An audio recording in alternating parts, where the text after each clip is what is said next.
We're live. Okay, now let's see. Yep, you're good. So do you want me to just write this stuff back in for you? Is that what you're Yeah, saying? that's great. While I'm here, or are you going to do upstairs? Okay. I put the location as well. And Rami teaching puja with me. All right.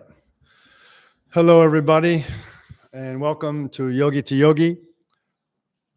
We haven't done an introduction into who we are and what we do for a long time. So if you're just catching on line right now for the first time, this Yogi to Yogi event, these are free question and answer sessions that we do for people who have been in the system already or who are coming into the system and for the first time or a new student.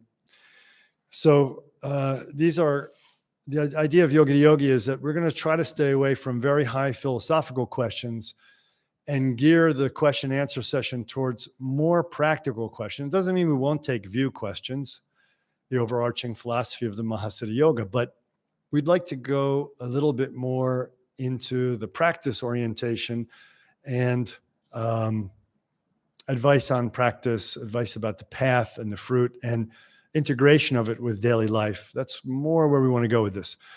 But it's okay if we stray into a philosophy that guides the practice of the path. That's okay too.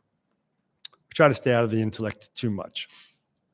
Trika Mahāsiddha Yoga is the pith distillation of the non-dual yoga and meditation traditions of Indian Shakti-Shaivism, of Tibetan Buddhism, Vajrayana, and Pun, of Dzogchen, and of Zhengyi Taoism, in that we stick to the primary knowledge that we use and practices that we teach came from the direct experience of the Mahāsiddhas of each one of those traditions I just named.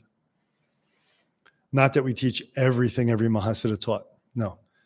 But the methodologies that I was taught from those traditions that I found very efficient, expedient, and very useful, I've culled those, and we call it Trika Mahāsiddha Yoga because it's based on the three kayas, the Shiva Bindu, Shakti Bindu, and Nara, three aspects of being, or the Dharma Kaya, Sambhoga Kaya, Nirmana Kaya, three aspects of being, or the Tsoku, right? All these different names, Bunku, Tsoku, Troku, basically the three aspects of being, meaning that we are spaciousness, we are luminosity, and we are individual manifestation in apparent form. This is what the Mahāsiddha Yogas all share as a base. And so this is what the school is about. We have a retreat center here in Costa Rica, and we have centers developing in Maine, the northern easternmost state in the United States, a cold mountainous place, and some planned for Europe as well. Okay, so without further ado, we have been using a format for the past few Yogi to Yogis of people sending in questions, and I'm answering them, and it's sort of live. They have other obligations apparently on Sundays and Saturdays, wherever they are in the world. And then they come on later and check. But it's losing to me a certain sense of the live freshness that I like when we go back and forth in a real kind of dialogue. It's more interesting. It also brings out more of a freshness and immediacy, and I think a pertinent relativeness to what we're doing. Relevantness, relative and relevant. So I know that many of you, because we've canceled a few Yogi Yogis due to lots of obligations we've had lately, have sent in a lot of questions. I think we have about 12, let's see, 6, 9, 14, 17. That's a lot of questions and could take up the whole session. So what I want to do is actually go live first for people who made the time to be here. That includes everyone sitting here in the retreat center on the other side of this camera, and everybody who's tuning in. I don't really know how many people are here. I don't know how to check that. So if you're out there and you want to have some questions answered live, you want to have a moment to actually dialogue about your practice or about this tradition, now's the time to do it through the chat box. And barring that, if nothing comes up, I'll go to the pre-sent questions. But I'd rather go live first, then do a few of the pre-sent questions, maybe 5, 6, or 10, and then back to live again on the end, and try to wrap it within an hour and a half if possible. So an hour and a half from now, okay? Some people had mentioned that when it gets to 2, 3, 4 hours, which some of our classes have done, it's just too much. So far be it from me wanting to tax your little brain.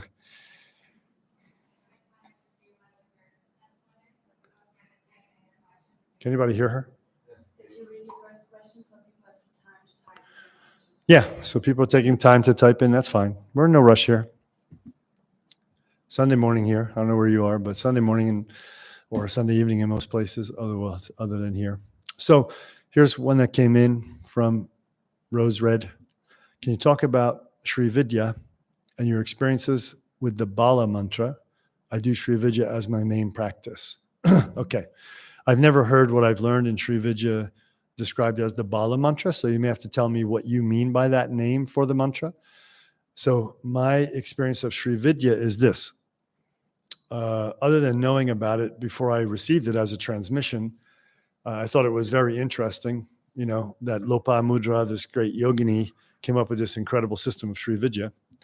Over my years of research about it, I found out that there were 2 streams of Sri Vidya that were developed after the original stream came out.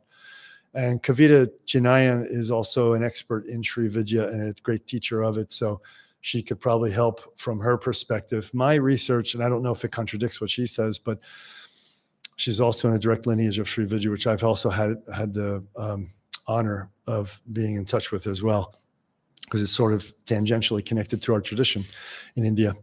But my research has shown me that there was an original form of Sri Vidya that was what we would now call more left-hand tantrika, a little antinomian, a little antisocial. Not antisocial meaning against society to create a revolution or to be aggressive for no reason or something like that, but that the methodologies took in means that towards liberation that were considered unsavory by society at the time, meaning eating of meat, drinking of wine, and the more extreme versions were taking in the rituals that had elements of ingesting feces, urine, snot, mucus, menstrual blood, and sperm as a sacrament, the 5 sacraments. And nowadays we'd think that's not so great, but back then it was mind-blowingly radical. Nowadays it's just like gross, maybe to us. Certainly we all had sex, so this was no big deal. Many people have polyamorous or multi-partner relationships or serial monogamy, so a lot of sex these days for modern people is quite common. So, the idea of a sexualized ritual really is no big deal today. It may get some people a bit excited, but not many. The idea of drinking wine, that's not a big deal. I mean, everyone's running around doing ayahuasca and mushrooms. And so it's not a big deal drinking a bit of wine. And the idea of like edgy type of practice is not so powerful anymore. But anyway, back then, the original stream had those elements in it as I was taught it.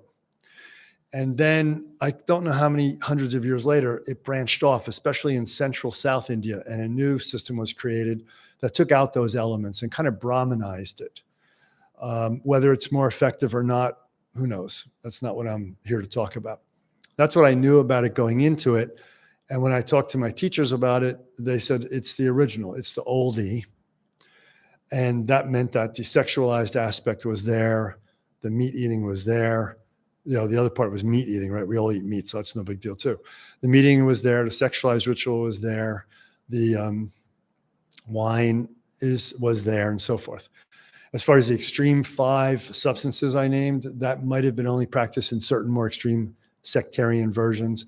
But the version that I was told about from our tradition didn't use the 5, but did use the meat, the wine, and the sex. So anyway, I learned the tradition without the meat, wine, and sex, but I know where it goes in the practice. So it just wasn't transmitted to me that way, right? So what do I know about it, and what do I know about the mantra? So that's just a little bit about it. Now, in our tradition from the Shakta Shaiva side, it's on par with the level 3 Shakta practices within our Trika Mahāsiddha Yoga, meaning if you're going down the route of the Shakta side, meaning favoring the entry or the gateway point, entry point of speech or energy into your essence, it means you're going more the Shakta way, the body and speech.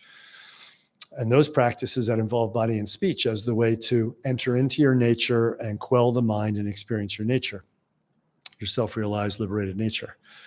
In that category, in that tangent of Shakta Shaiva practice as a whole, the Sri Vidya ranks as one of the top, highest tier practices. There are others on that level as well. Straight up sexualized ritual yoga without Sri Vidya and so on. So that's where it's placed in our system from the Shaiva side, Shakta Shaiva side, right? It's obviously not a Tibetan Buddhist tradition and so on. So let's see.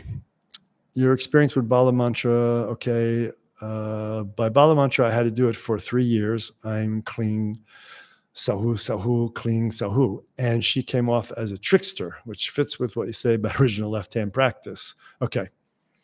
So let's talk about that for a split second. All of the Dasha Mahavidya can be seen as in the category, they can fall into 2 categories. They can fall into the category of Dakini Yogini, Saptamatra, the original ancient Saptamatra transformed into Yogini, transformed into Dakini over time. The terms we use for these characters, these deities, and the way we work with them has changed. The Dasha Mahavidya, or 10 wisdom goddesses, is an integral part of our system and is being taught in the way of water next year. An introductory course will happen, I think, this year in fall, but next year is the transmission through Abhishekam, or ritual empowerment, into the practice of each of the Mahavidyas. Very beautiful process. I love it a lot, actually. Now, deities that we use for our tradition, by the way, for enlightenment, for moksha, are not of the category of the 3 lower deities. So they're not deities of delusion, because there are gods that are part of the 6 realms, the God realm, and they're deluded. And they're problematic, actually. And a lot of people get possessed by them and think they're having great spiritual experiences. They're not those. They're not the second level either. So they're not the form delusory gods. They're not the aesthetic gods. They're also not enlightened. And they're also not the, what we call primary gods, we could say, or gods of light, where they're coming from a very high place, but they still have form and haven't reached full realization themselves, though it appears that they are in sadhana, in the God realm, trying to do sadhana, trying to become realized. Still, we may make use of these 3 categories in our rituals, like for protection, guardianship, protector deities, a deity that may hold a certain type of energy or knowledge we may use to gain a city or something like that, although we're not big on cities in this school. But the main point is that our main emphasis is realization, moksha, liberation. So therefore, we don't use these 3 categories of deities. We use only the highest category, which is nameless, formless, pure realization, etc. What we call, and I'm borrowing this term from Nakpa Chogyam, SAABs, S-A-A-B, spontaneous arising awareness beings, meaning they are not coming into being through my willful creation and offerings. They are spontaneously arising on their own as emanations of the pure essence. So all of the Dasha Mahavidyas, the 10 wisdom goddesses, of which Tripura Sundari, or Lalita, which is the goal of Sri Vidya practice, she is the goal, she is the essence, she can be seen as a Parashakti, a spontaneous arising awareness being. She can also be seen as a Dakini, a Yogini, a Matra. Why? Because she has the ability to span the whole enlightened manifestation spectrum from outside form, outside desire and form, even beyond pure light, beyond space and time. She has that pure existence without any opposite of non-existence, all the way down to her manifesting her Sambhogakaya, Dharmakaya essence, or her Shiva Shakti Bindu, pure Bindu, manifesting directly. We call that an emanation into our realm or any of the other 5 realms, human realm or any other 5 realms, to help beings gain liberation. But when she enters into those realms as a manifestation, she doesn't really truly enter that realm as a being of that realm, because she's of the realm beyond understanding of that. She doesn't ever get caught in karma. We are in karmic realms, right? Human realms, karmic realm. So she can be seen as that emissary that comes all the way in or goes all the way out. And this is why she gains such popularity. All the Dasha Mahavidyas I have on the wall here in paintings have this capacity. But Tripura Sundari, Sri Lalita took a very special prominence, and her practice became very powerful in India with tantrikas because of her special ability to be very manifested in an emanation form without karma, but truly manifested in the experience of revelation for that individual who's practicing her vidya, as well as being the universe itself and beyond form, name, time, and space. So anyway, that's what we know about her, and we work with her because we reserve her for the highest level understanding. We don't work with her in her emanation form as a Dakini Yogini. We don't work with her as an intermediary, and we don't work with her as anything other than the pure, nameless, formless, our own essence. So if that's helpful, that's how she's placed within our tradition. She came off as a trickster. Okay.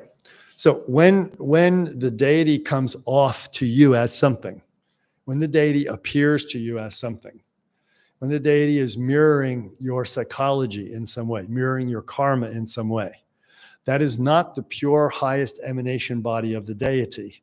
Not emanation body, but even that. It is a form that is inspired and initiated by contact with that non-dual energy. But we ourselves are not purified enough yet to meet it with our own non-dual essence and realize our nature. Because of that, what is elicited from us in that contact is that which is incongruous with that most enlightened nature that we are. And therefore, instantly, without any time or space, it is projected onto that experience. And therefore, we see the Dakini Yogini, the Dasha Mahavidya in that individualized form appearing to us as beautiful, wonderful, sweet, horrible, wrathful, terrible, whatever, because that's what's going on in us, actually. We can be very, very sure that it's a deity appearing to us. But that's the same way we're very, very sure that we're walking around all day long in a world, a substantial, real, objective world. I'm a subject, there's object in this world. And that's not what's happening. By our philosophy, by the realization of the Mahasiddhas, even my beginner realization on the way to being a Mahasiddha some lifetime, I can back up that seems to not be true. That I am instantly projecting, creating that which I perceive, that there is no real perception. It's nothing but projection. So in the same way, the deities that appear to us as limited forms come the same way. So when you're experiencing her as a trickster, what part of you is a trickster? What part of you is devious still? What part of you has the karma of manipulation, of subterfuge, of hiding your motives, and so on and so on and so on? And yes, there's something we can learn from that projection. We should learn that mostly. If we don't do that, though, we don't understand it's our own projection onto the deity's pure mirror-like essence, because they have mirror-like essence. If we don't realize that and realize we're projecting that, then we concretize the deity. First mistake, we concretize the deity and turn it into a no longer an emanation, no longer a being of pure emanation, and they all of a sudden become something real, subject, object, real. Now we've really, screwed the pooch, as we say. The whole thing is shot. We're now back into dualistic practice, dualistic experience of myself, because I'm projecting my own dualistic experience onto the deity, onto the emanation energy. Okay, so that's not good. And we're also now not understanding that it's our psychology. So we're doubling down on our karma. We're reifying our karma of duality, not seeing those things that need to be seen through and let go. So this is not the real approach that we want to take from a Trika Mahāsiddha Yoga School approach. It may be what other schools use. And because, like I said, this practice is very suitable to working as a Navapaya, a dualistic practice, Shaktapaya, a semi-non-dualistic practice, and Shambhavapaya, the non-dual practice, and eventually Anupaya as the expression of the fruit. It works at all three levels. But we should know we're working at all three levels. We should know that, oh, I'm projecting this onto us. It seems really real that she came to me. Seems really real that she's a trickster, or she's super sweet and loving, or that she's the seductress. And oh my gosh, she's trying to make love with me. That's going to enlighten me. We should know, we should have the awareness that whatever arises in our projection is coming from our karmic base. Then we can proceed through these three levels and eventually meet her, Saha, she that I am, as my own being. Saha, right? Sahang, Soham, as that essence. But if we don't know that, we're going to get lost. So this is the Trika Mahāsiddha orientation to it. I'm pretty sure Miss Kavita, my sister, my dear sister, would agree with that orientation. But there are some schools which will take you through those steps. That's great. Trika Mahāsiddha Yoga, we do other work to take you through those steps, and we meet her where she is on that other level. That doesn't make ours better or worse. That's just the way we do it. Follow up on this one. Yes. So yoginis, dakinis don't come in the category of sabs. They do. Yoginis, and the question was, do yoginis and dakinis count in the category of sabs? Then something I said made her think maybe not.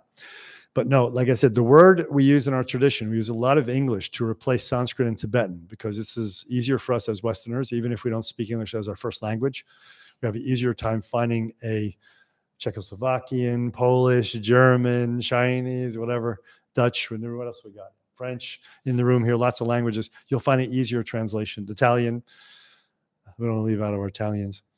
We'll find an easy translation, easier, okay. What we use in English for this is emanation. The emanation body means that beyond time and space is showing up in your experience. It's meeting you where you're at. So it is still a projection in a sense, but it's not a limitation. And this is how we can meet a deity that gives us transmission of a vidya, of a spiritual practice, a ritual, a mantra, all kinds of things. But to know the difference between that and our own projection of our own karmas is what makes wisdom versus non-wisdom. Yeah. So no, they can meet. Like I said, every Dasha Mahavidya can have these three levels. Sri Vidya is especially noted as, well, her name, right? Tripura Sundari. 3 Pura cities or realms or beingnesses. Tripura Sundari, the beauty of the three beings, the beauty of the three worlds of being is one way to understand her name. And it's very esoteric. It's saying she exists as all three at once and can meet us anywhere we're at, you see. But they all can. But she got famous for this, you follow?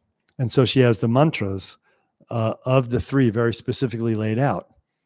And they are used in our own way of fire as well as in the way of water. In the way of fire, doing Mahakumbhaka yoga, which is called Dumo in a Tibetan sense, you're initiated into those mantras of hers during the full ceremony of the Abhishekam, the empowerment of the 7 dakinis of the chakras.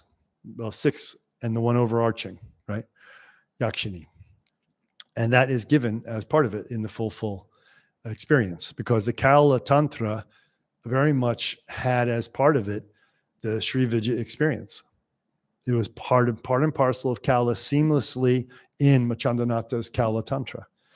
So it might be true that the Kaula Tantra gave birth to the Sri Vidya a long time ago. And because Kaula was very left-hand antinomian, that version of it maintained it until it was cleaned up by the Brahmins later. All right.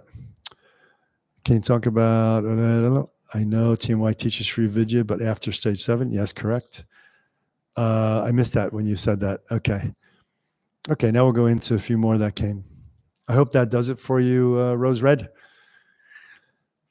Trismegistus. Wow, what a name. Hermes Trismegistus. Really, okay. I got to get my game on for this one. This person's a serious alchemist here. I don't know who you are, but nice name. Can a history of drug addiction have caused too much damage as to make realization impossible in this lifetime? Is there a way to speed healing if such a thing is possible? That's a really mature question. And yes, there is a point of no return. We have something called the limitation of matter. That's a name of a chiropractic principle from chiropractic college I learned. No matter how much we release the nervous system and the hormonal system through chiropractic adjustments, there's some point where there's just too much damage to the body and it can't self-heal. It lacks the prana, tejas, ojas. It lacks the nutrition, whatever, the blood supply, whatever. It lacks nowadays the telomere length and so on of the genes, the chromosomes and whatnot. Any way you want to look at it. In spiritual terms, yes, there is a sense that there is something that's too far gone, but it shouldn't matter to us. We should just apply ourselves to the practice and the path and do the best we can, and we improve our chances. Not a chance. We will definitely improve our rebirth, and we'll come back in better circumstances, and we'll be able to practice and continue. That's one of the two paths, or one of the two final destinations that we teach about in Trika Mahāsiddha Yoga. If you're practicing on a path, you're either going to get a better rebirth or you're going to become fully liberated in this lifetime or in the bardos, the after-death states, borrowing Tibetan term, the after-death states. Although this is a bardo as well. This is a transitional state as well. It's not our full nature. So there's nothing wrong with that. In fact, it's the only thing you can do if you're so damaged that you won't get liberation in this lifetime. You don't just go, oh, woe is me, and then hit the bottle and just become a miscreant and a criminal. No, that's to make all the karma worse. You work where you're at, you do what you can do, and that's all you can do. Having said that, there's very few people I met that couldn't work to change that. Age is a factor too, on limitation of matter. If you're 90, it might be difficult. But I've met some 75 and 85-year-olds that are pretty darn fit and strong and have all their crackers, like my grandmother. She died at 96 with her full mind. And if she wanted to do the Dharma, I think she would have killed it in her last years of 85 to 96, whatever. So there are people like that. Now, what would I recommend then? Cutting to the chase here, you got to get to India and get to Ravi or Ashwin, the two doctors that we recommend, or Vijit. There's 3 doctors we recommend that are excellent Ayurvedic physicians from the family jungle tradition of Ayurveda. I haven't seen much to match this in the world today. You go there and you undergo rigorous long-term purification and strengthening, purification of tissues and strengthening of tissues, purification of energies and strengthening of energies. And you set up a long-term program, 5-10 years, going every year for 5 or 10 years for whatever the doctor thinks, 4 to 12 weeks, sometimes months. If it's a lot of damage to the internal organs, the doctors, the organs and tissues and so on, and the energies, you may have to reside there 3 to 6 months. I know some people who stayed 3, 6, 9 months. When you were there, did you see that? Some people were there for a long term. Yeah, they have a lot of damage. But you can then get down to being you're doing it, your body's now healing itself, and now you go home and then you just go back for a touch-up of 2 to 4 weeks, 2 to 6 weeks every year. Oh my God, that's a lot of effort. Well, how bad do you really want moksha, liberation? And how bad do you really want to live longer? Because it's going to make you live longer. The longer you live, the more you get to practice. So number 1 is to get to Panchakarma with someone traditional. If you need that contact for Dr. Ravi, Ashwin, or Vijit, you can contact us at trikapath@gmail.com. You got it in there already? So my consort is putting that up there for you already, which is wonderful. There's also a fella I've heard about recently from my ex-wife, who's a dear friend of mine. He's in New Mexico. I can't remember his name. Just missed it. Maybe it'll come later. He's a young guy, a Westerner, trained in a very powerful tradition in India. And he seems to be a savant, kind of like a reborn rishi, which is like these other people I've mentioned. And I kind of am getting more and more confidence in his approach. And he may be able to help you. If you can't get all the way to India, maybe you're too ill to take a 20-hour plane ride or something. He's in New Mexico. I could give you the contact of my ex-wife if you need that one, if you want to stay in the United States to do it. If you're coming from Canada, Mexico, United States, maybe easier. Okay. All right. So you always have to work at it, no matter what your condition. But it is possible that you can't get it in this lifetime, but that should not get you down. It should not get you down. It should be like, okay, I'm inspired. I'm on the path now. And that's the way it is. And that's how it works. And you'll start healing and you'll get a better birth. If you might even get realized in this lifetime. It's rare that I've seen, like I said, that people will not make it in this lifetime due to that damage. What I mostly see is that people get that damage. A lot of times it's been drugs, and they don't hold the mental space necessary to heal themselves. They get down on themselves, adopt strange views, anti-dharma, anti-teacher, do a little dabbling, and then, because their mind channels are a little bit shaky. So they have to purify the mind channels and the body channels. So if you do that, I think probably everybody can get liberated, right? Okay. Is the Kriya Yoga taught in TMY the same kind as taught by Maha Avatar Babaji to Lahiri Mahasaya and made popular by Yogananda? No, it is not. The Kriya Yoga that we teach is not that one, and not the Kriya Yoga of Bihar School of Yoga either, that Swami Shivananda learned from Krishna in a visitation by Krishna to Shivananda, who gave it to Satyananda, who was the only disciple of Shivananda to learn it and teach it out in the public, who now Janakananda pretty much holds that lineage for the world up in Sweden. It is neither of those. It is Swami Rudrananda's Kriya Yoga. He was the first American Kundalini saint, in my opinion, in the public that we know of. And he revealed a mind treasure, or a terma, let's say, that was planted into him when he was about 5 years old in Central Park, I think it was, by some lamas. And it grew in him his whole life. And he was always like into spiritual work, and eventually became, if you don't know Rudy, became a very powerful siddha. And this system he kept developing through his whole life. And then a few of his students, after he died, developed it in certain streams.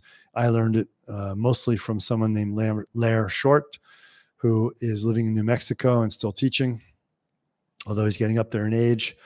And I'm grateful for that system, grateful for Rudy's. And I had a lot of direct connection, manifestation with Rudy from beyond death. However that works, I don't know. But he sent me many messages, and I had many contacts with him to tell me that this is really should be an important part of our system in my life.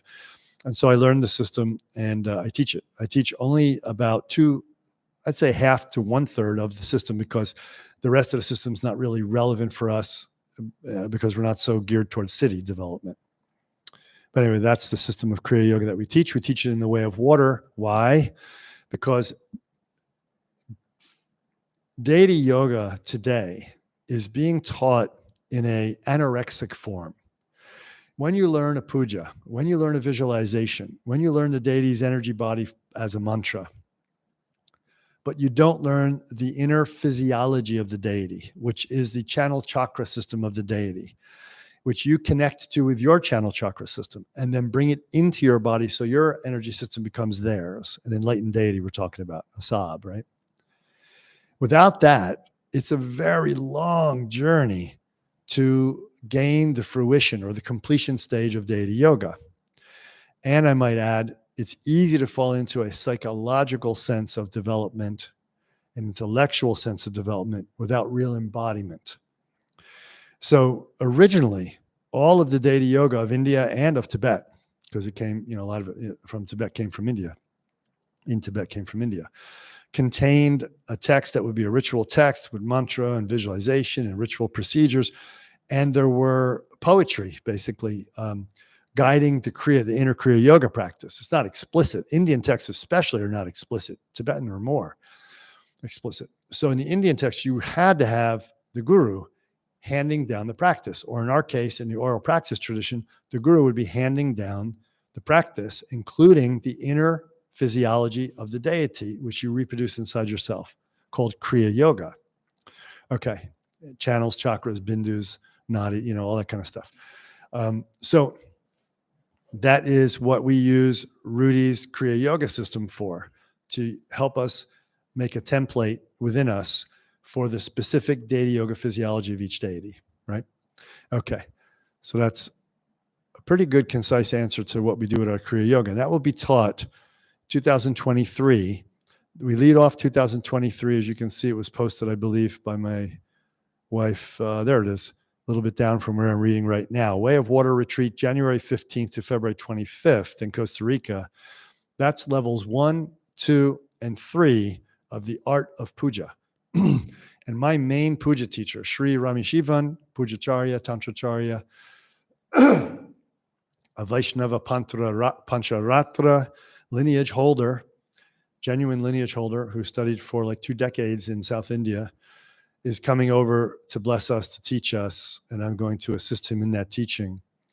He's getting up there in age, and it's the last time he's going to be teaching. So I talked him out of retirement. He's coming.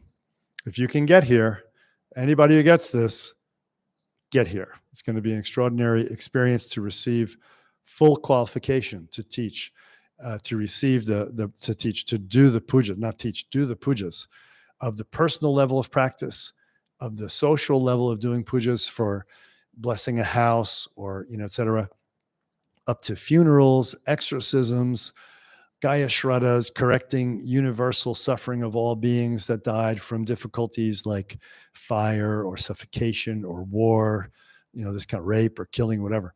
So, I mean, it's a level 1, 2, and 3 training. It's complete 6 weeks. It's amazing.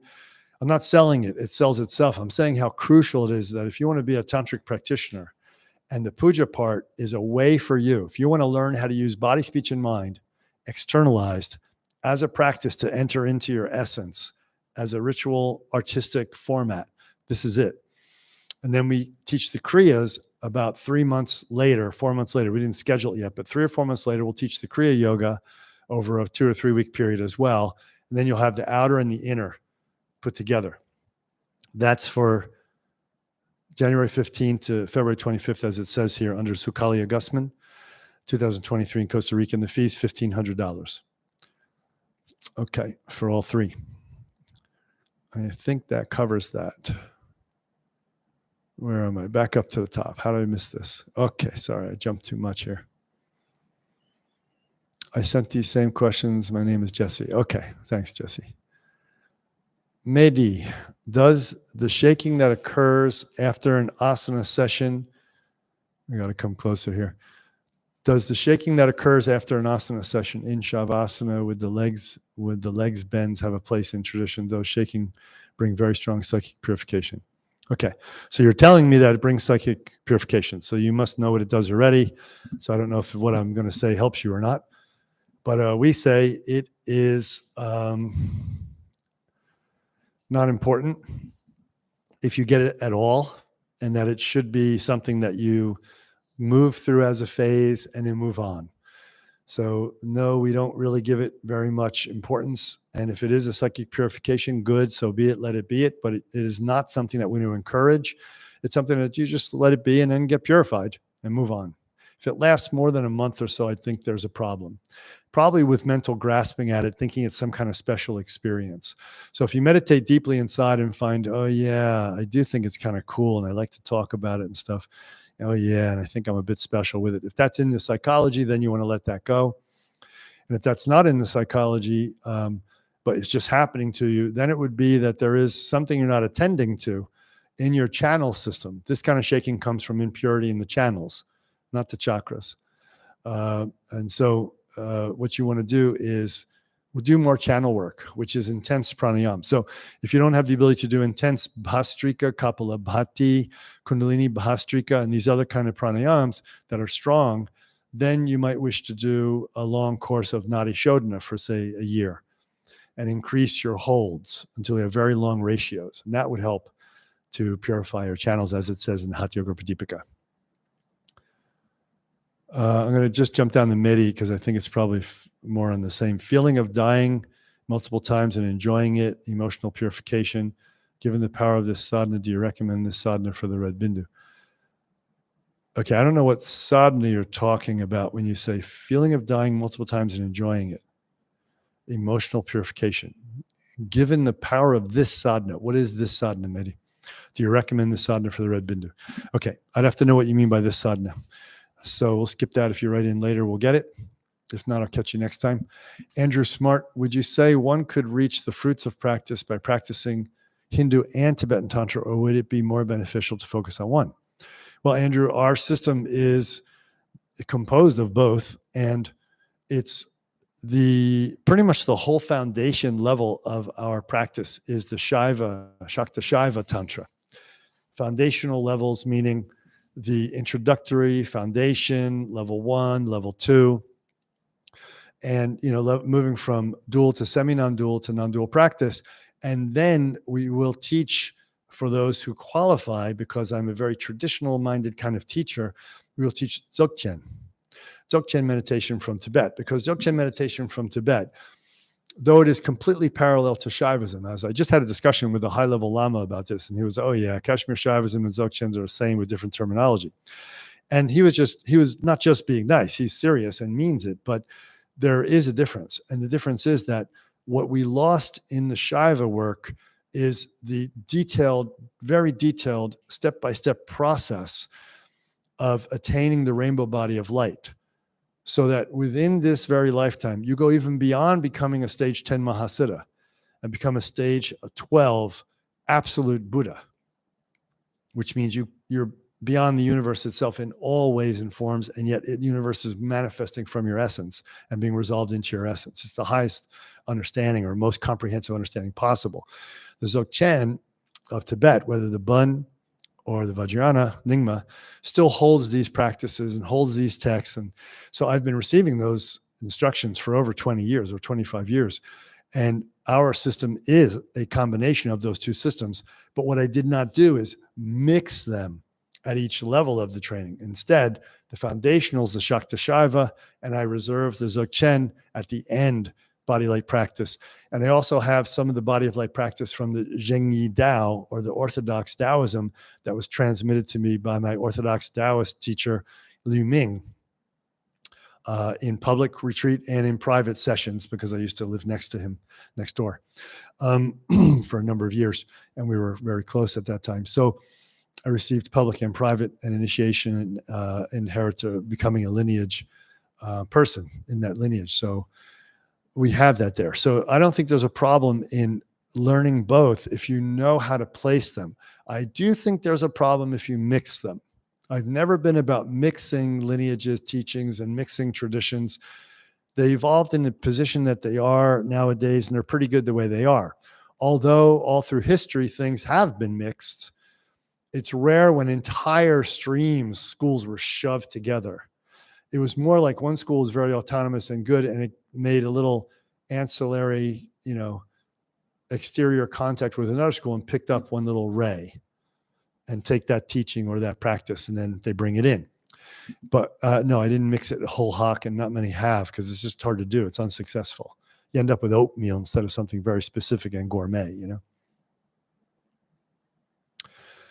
Fernanda Alcantara. Hello, Shiva Priya. Practicing equanimity. I worried about falling into emotional. You guys know you can ask questions, right? You're very silent. Practicing equanimity. I worried about falling into emotional repression. Doing 9 in Enneagram. It is challenging to feel and express or transform emotions fully while practicing equanimity. Any tips? Yes, here's the tip, and it's going to sound weird. I don't think a 9 should practice equanimity in the beginning. I do believe a 9 on the Enneagram, or anybody who struggles with repression, inhibition, or shame, repression, inhibition, shame, should first learn to express, even making the mistake of temporarily identifying with the expression of that energy of emotion, and being emotionally reactive and causing new karmas. Temporarily, I still think it's much more beneficial than practicing equanimity for everybody to an extent. But for 9s, you've hit it on the head. For people who do 9 in the Enneagram, or if you just have a very strong habit of inhibition, shame, repression, I think you got to let it out first. You have to. You just have to let it out. So I don't think equanimity is good until you're really in touch. Why you want to let it out? Really get in touch with every bit of that emotional, mental darkness, and bring it out into the light, into expression. The more you bring it out into expression, the more you argue it out. I just had a discussion with my wife this morning about this. It was really powerful. We're going to continue later. The more you bring it out into expression, the more you can see it. The more you can see it, the more you get reflection on yourself and go, that was a bit mean, or that was a bit piteous. I was trying to pull pity out of that person, or that was a bit fearful and paranoid projection. You see it. The more you got to bring it out. And then you also begin to liberate how those are stored in your channels, which affects your physiology. So you're giving yourself longevity. You're healing yourself physically. Super important as well. So yes, bring it out.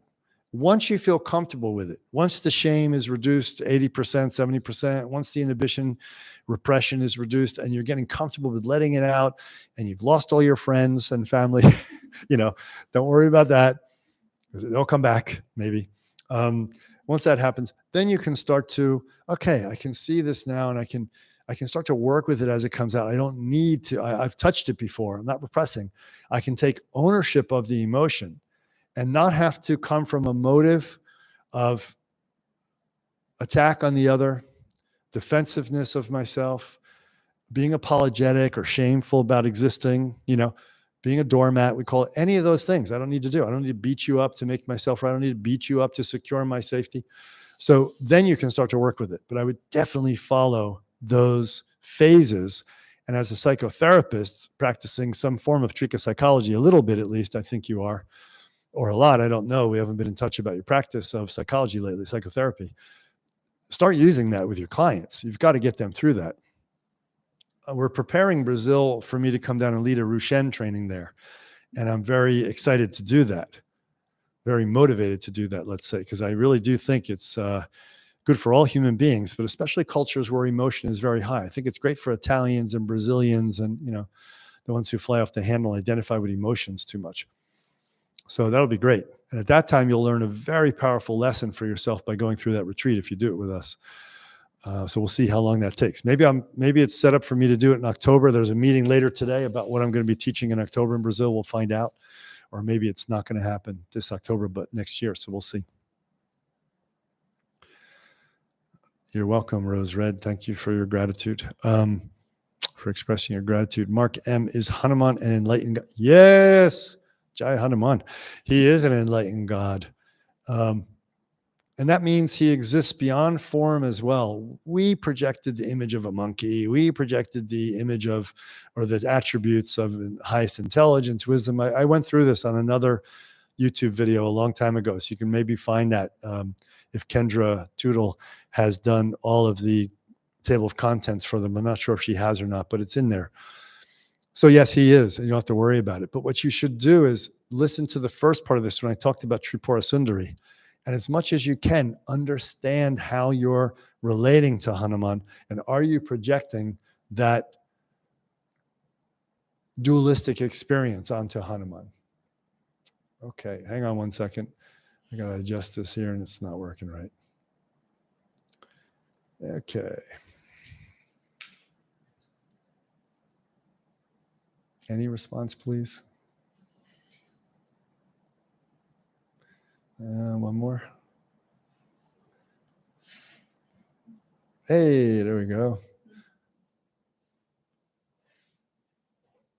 Oh, wait, wrong way. What was it on before? 24 or something? Yeah. Okay, so this should be good. And it's quieter. That's nice. Okay, thanks for bearing with us there. Yes, Hanuman's good. But you have to have that orientation. So go back to the Tripura Sundari part and look at that orientation I talked about and try to approach the practice of any deity in that way. Okay.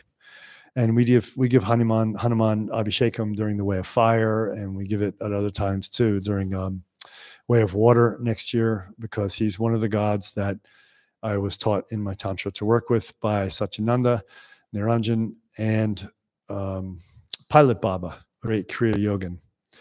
Pilot Baba taught me about Hanuman and gave me transmission of a special mantra of his during the Maha Kumbh Mela, which is only one every 144 years. So that felt quite auspicious. Great yogi he is. Could you also talk about, again, Shiva Priya, could you also talk about how working with the 6 realms psychologically and spiritually play a role in equanimity practice? I did basically just then. Anything that arises, any emotion, can be placed in the 6 realms, unless it's the human realm of quickly jumping between all of them. That's our special emotion called fickleness, or really strong attachment. It's kind of beyond emotion, the human way of dealing with it. But any pure emotions you can identify, like pride, anger, jealousy, envy, sloth, lust, et cetera, et cetera. These are 6 realm emotions. You can locate them in the 6 realms. And we should deal with them in the same pro forma I gave you just before about repression, inhibition, so on. And then eventually deal with them. And if we can't release them directly, then we have to learn how to transform them through the 7 steps of emotionality that we work with in Trika Psych, which you know already. And it's beyond the scope of being able to talk about it today here. By the way, matey, Reiki is spelled in English R-E-I-K-I, in case you want to know. Reiki. How Shambhala fits with the 6 realms. Is it beyond the 6 realms? Shambhala is this interesting topic in Tibetan mythology, which somehow every now and then made it into the teachings. So it's not a real realm of the 6 realms. So it has nothing to do with the 6 realms. Some would say it's an enlightened realm of Mahasiddhas, and therefore not in the 6 realms. But no matter what, if it has any kind of form, distinction, name, or function, it's not the deepest aspect of essence. It's not the purest aspect of essence. So it still has to be purified, right? So don't worry about Shambhala. How the rasas taste of foods impacts our pranamaya kosha, and thus our health. Another big topic. I wouldn't worry about how it affects the rasas. I'd just think more or less how it affects our dosha. Go back down to the physical. How do the taste affects the doshas? Then we can see how the taste and the doshas are composed of the 5 elements. And I would rather work it back through the elements. Then we can see how the pranas are affected as well and so on. But the pranamaya kosha, this is a Vedantic organization of the energy body. Annamaya kosha, food body, pranamaya kosha, prana body, blah, blah, blah, blah, blah, to Anandamaya kosha, to Ananda kosha or whatever, Anandamaya kosha. But this is not a tantric organization of the way the body or energy system works, so we don't even use it. So I'd rather not try to justify how the rasas work with that system. Rather, in Tantra, we use Ayurveda and Tantric Ayurveda at that, or Siddha medicine as it's called. And we would work the taste back through the dosha back to its, and the taste back to their fundamental elements, the fundamental elements back into their essence. This is how we would work it. Trismegistus again, thank you for your answers. I still feel like I have some vitality. I had just read about drugs draining the elixir necessary for Nadan, but I would certainly like to contact details for both. Great, excellent. I'm so happy, and we'll see you there at Panchakarma. It's called Panchakarma. Good for you. I'm glad you're going to take that route. I'm sure it'll work for you. Magpie City. Is there a nirvana in your system? Christopher Wallace says there is in non-dual Shaiva Tantra. Christopher Wallace talking about nirvana in non-dual Shaiva Tantra. I don't know what he would be referring to as that. It's hard to say. So let's forget about what Chris says, but let's say what we know about nirvana. There is no understanding nirvana without its counterpart of samsara. There are 2 ways to understand this word nirvana, or if you're a Buddhist, nibbana from Pali. Nirvana samsara is not talked about a lot in Shakta Shaiva tradition. It's inherent in what we do, but it's not talked a lot about it because it's just organized in a different way than Vajrayana, Indian Tantric Buddhism, which then became Tibetan Tantric Buddhism when it was exported or imported by the Tibetans, organized itself. So it became very popular terminology and very closely associated with the 6 realms teachings. So let's talk about it from that perspective and see the Shaiva connection. So when you talk about nirvana samsara in its original context, you're talking about the samsara aspect being everything which is karmically binding, and the nirvana aspect, everything which we escape that karma and we're in this kind of realm of the Buddhas, and it still has form and name and substance. It's like a heaven. But it's a heaven free of the lower realms, the hell realm, the ghost realm, and the animal realm. And the higher realms are expressing in nirvana, the purified essence of, now get this right, not the samsaric essence, but the purified essence of human, demigod, asura, titan, whatever you want to call it, and deva, or God realm. That's nirvana in the very old tradition of understanding it with Mahayana and so on. Now, there's another understanding of this as well, where they're not dualistically placed against each other, where samsara is everything of any kind of manifested form, name, experience, any subject-object dichotomy, period, no matter how subtle. Even meditating as a very high state of non-dual reality, but it's still a state, which still to the slightest level has an experiencer and the experience of the state. That's not non-duality. That's not liberation. Okay. That would still be in a very subtle form of samsara, very hard to detect.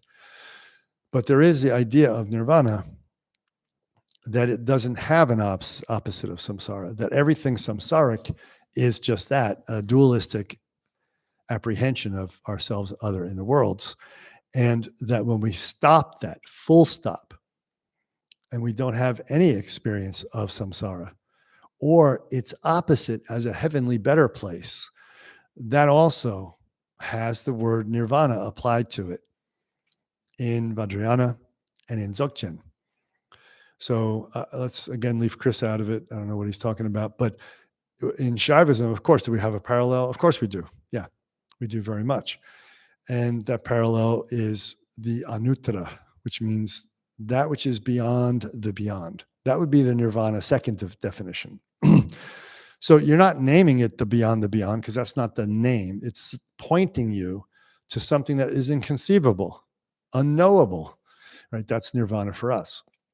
Some people call Parashakti, Parashaiva, Parashiva, Parashakti, Parampara, like so many different words for something that's beyond the beyond. But we always called it Anuttara Shiva, beyond the beyond, or just the Anuttara.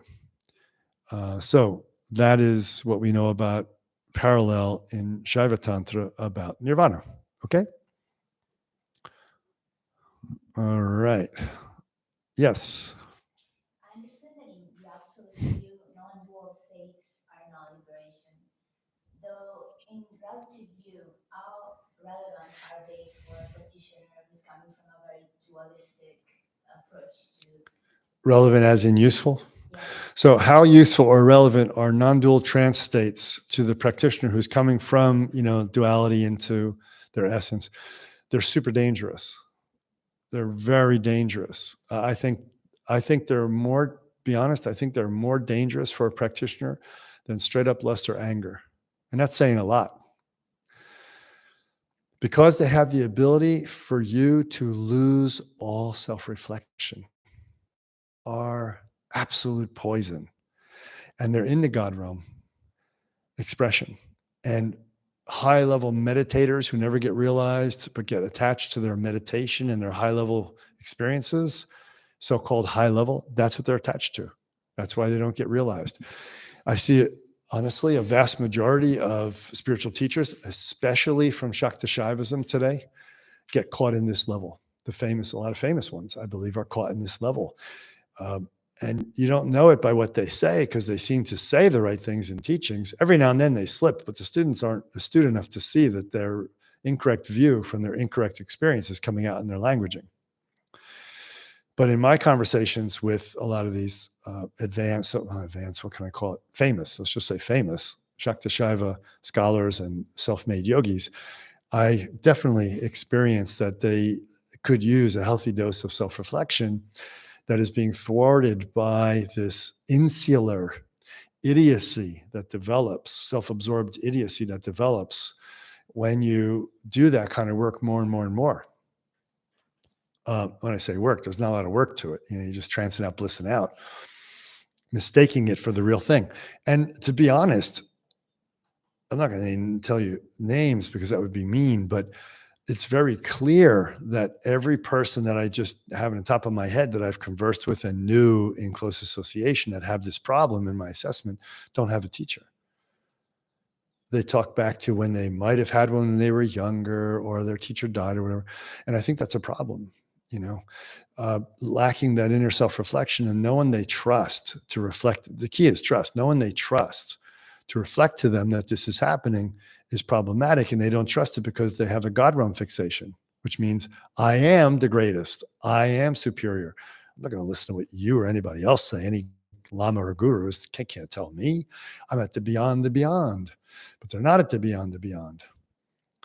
And a real simple way is how vehemently they fight verbally, sometimes physically, emotionally, to get to convince you and everybody else that they are in this place. and how smug they can get when they are pitying you that you don't understand that they're this superior being. So I'm going to tell you, that's a great question you gave, and it's a poison, terrible poison. And if that is where you tend to get stuck, anybody listening, get yourself to a seriously wrathful tantric guru or lama, ASAP, because it's the only way it's going to get fixed, because you're stuck in your own self and you'll never see it. That was a good question. Did I answer it? Yeah. All right.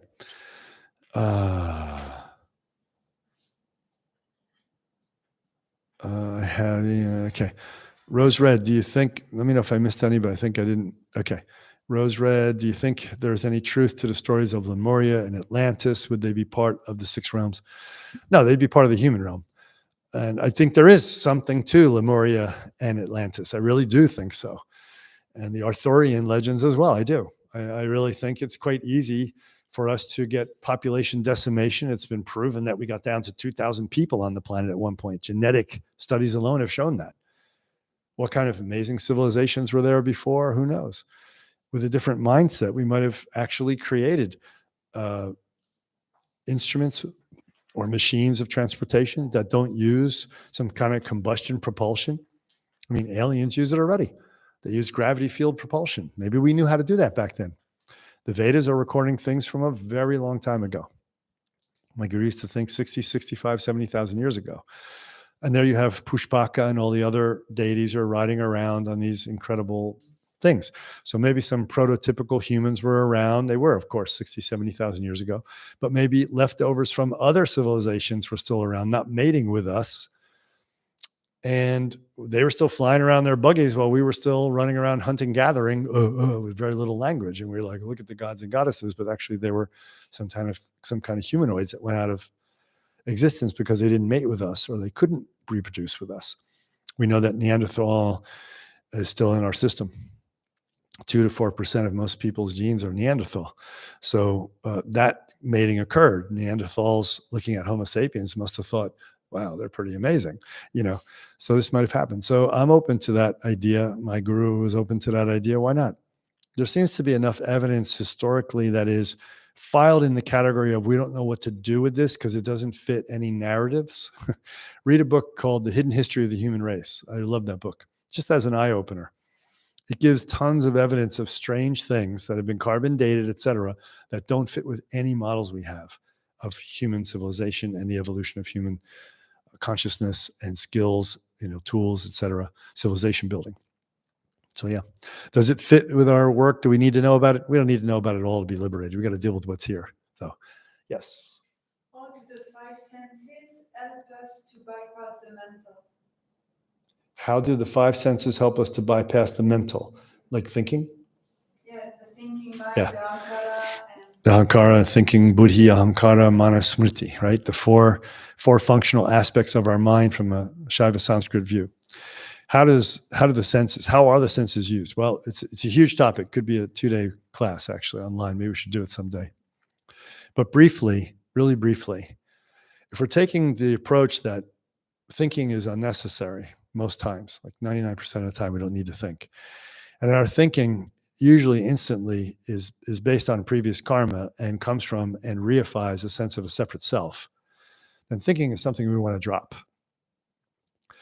And the mind that thinks, in our view of Trika Mahāsiddha Yoga, is simply an instrument that arises when it's necessary, and we can let it relax, and we don't have to reinstigate it, reinitiate it. It can just be you abiding in your nature, Vishranti, abiding in your Svasvarupa, Shiva nature of mind, Rigpa, and you don't need to think. But most of us have such a deeply ingrained habit of thinking because we incarnated in the human realm, and it's our hardware, that we need to work with that. How the senses are then crucial in that we begin to live a direct experience of life, a direct experience of reality through the senses. So that when senses meet objects and that perception occurs, I talked about this yesterday in class, that it's the goddess, we in tantric terms, not in non-dual highest terms of Shambhavapaya, but in Shaktapaya and Navapaya, it's the goddess of the sense, let's say sense of water, sense of taste, mediating and coming through the sense of taste, tasting the object, which is an oblation, an offering into the yajna, the sacrificial fire of the goddess of taste. And when that fusion occurs and we feel that sensation, we relax into it, meaning basically we directly taste without critiquing. We taste for the taste. We don't get the mind started. Oh, it tastes like chicken.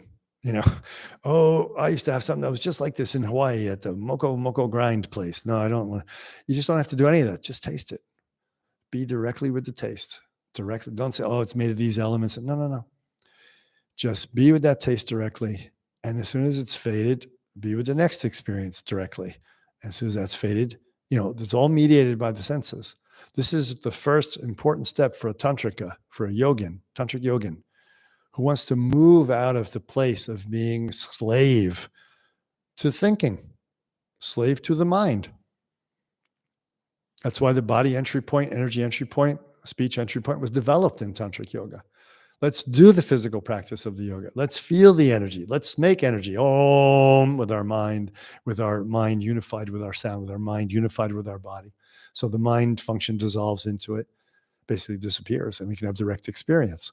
Let's do this kind of practice. Let's feel our sensations. Let's do sex in a way that really brings about a unification of sense with object and goes beyond the dual. That's in a nutshell the gateway, okay? Guya?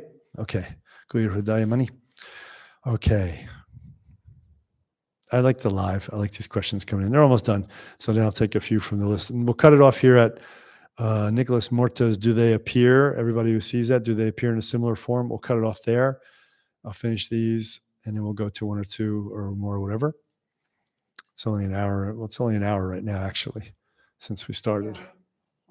Oh, what time did I start? 8 or 9? It's an hour in. Okay. Read that one in a moment. Right now, you said? If you just have a moment, just take that quick note. I circled the numbers. Those are going to be in the ones I just said I'll do? Oh, I see. On the written ones. Okay. Thank you. Okay. Let's jump back here. Thank you. I did a record. Okay. See you at retreat. Awesome. Wagner. I've been working with 6 round practices from Yongjung Bön. Great. As taught by Tenzin Wangyal Rinpoche. Is a deity yoga to practice with Shenla Odkar? Is a deity yoga practice? I don't understand the question. Sorry, Wagner. I know you come from, I think, Brazil. Your last name Fio, right? I don't. Okay, the seated practice is great, but I can't transform the emotion on my daily life when it hits. Okay, right. You can do it in seated practice. You can't do it in daily life. All right. Well, it's getting to the essence of the emotion and really experiencing it, really seeing the ridiculous nature of it and seeing how it reifies your separate sense of self, the ego structure, and seeing how it creates a dichotomy of subject to object and really understanding and feeling the suffering of it. That will motivate you to be more aware in the moment when it comes up. And then if you have to go through a process, you can do the 7 levels of emotionality. Is that on any courses that we sell, hon? We don't have time to do it now. Yeah, there's a course. Which one? It's called Emotional Alchemy. Oh, yeah? Okay. There's an online course for Trika Mahāsiddha Yoga. You should probably get it. Emotional Alchemy. It's called Emotional Alchemy. So that's what I would definitely recommend. That's how you work with it. And then beyond that, if you have a time to attend the Rushen retreat that I'll lead down there, then that would be really awesome. Okay. That'll help a lot with it too. Embodied light astrology hypnosis. Thank you for this. Okay.